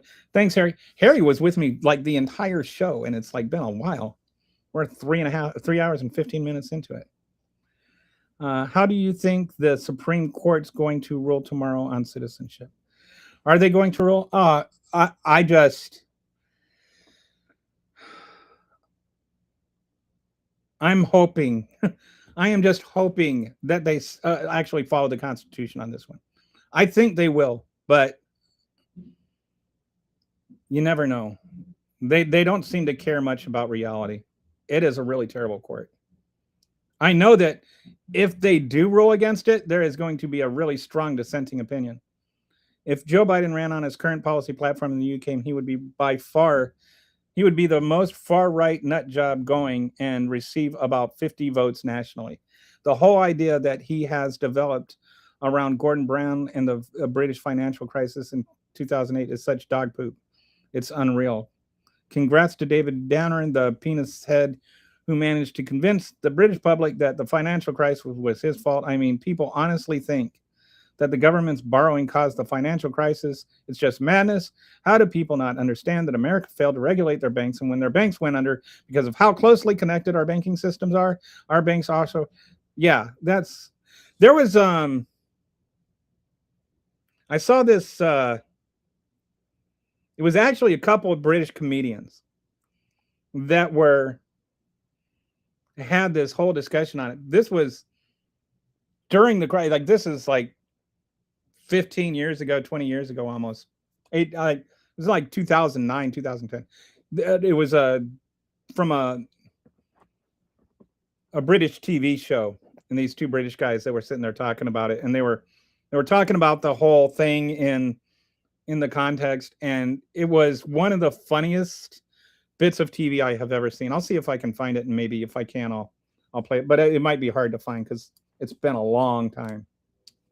So, all right, and that, I think I'm pretty much all caught up on the comments now. And Harry just left. So there's still a few people left, but I think it's time to go. And by that, I mean I really need to go. It's been over 3 hours for me. So have a wonderful day and a pleasant tomorrow. I will talk to you tomorrow, and we will punch you again.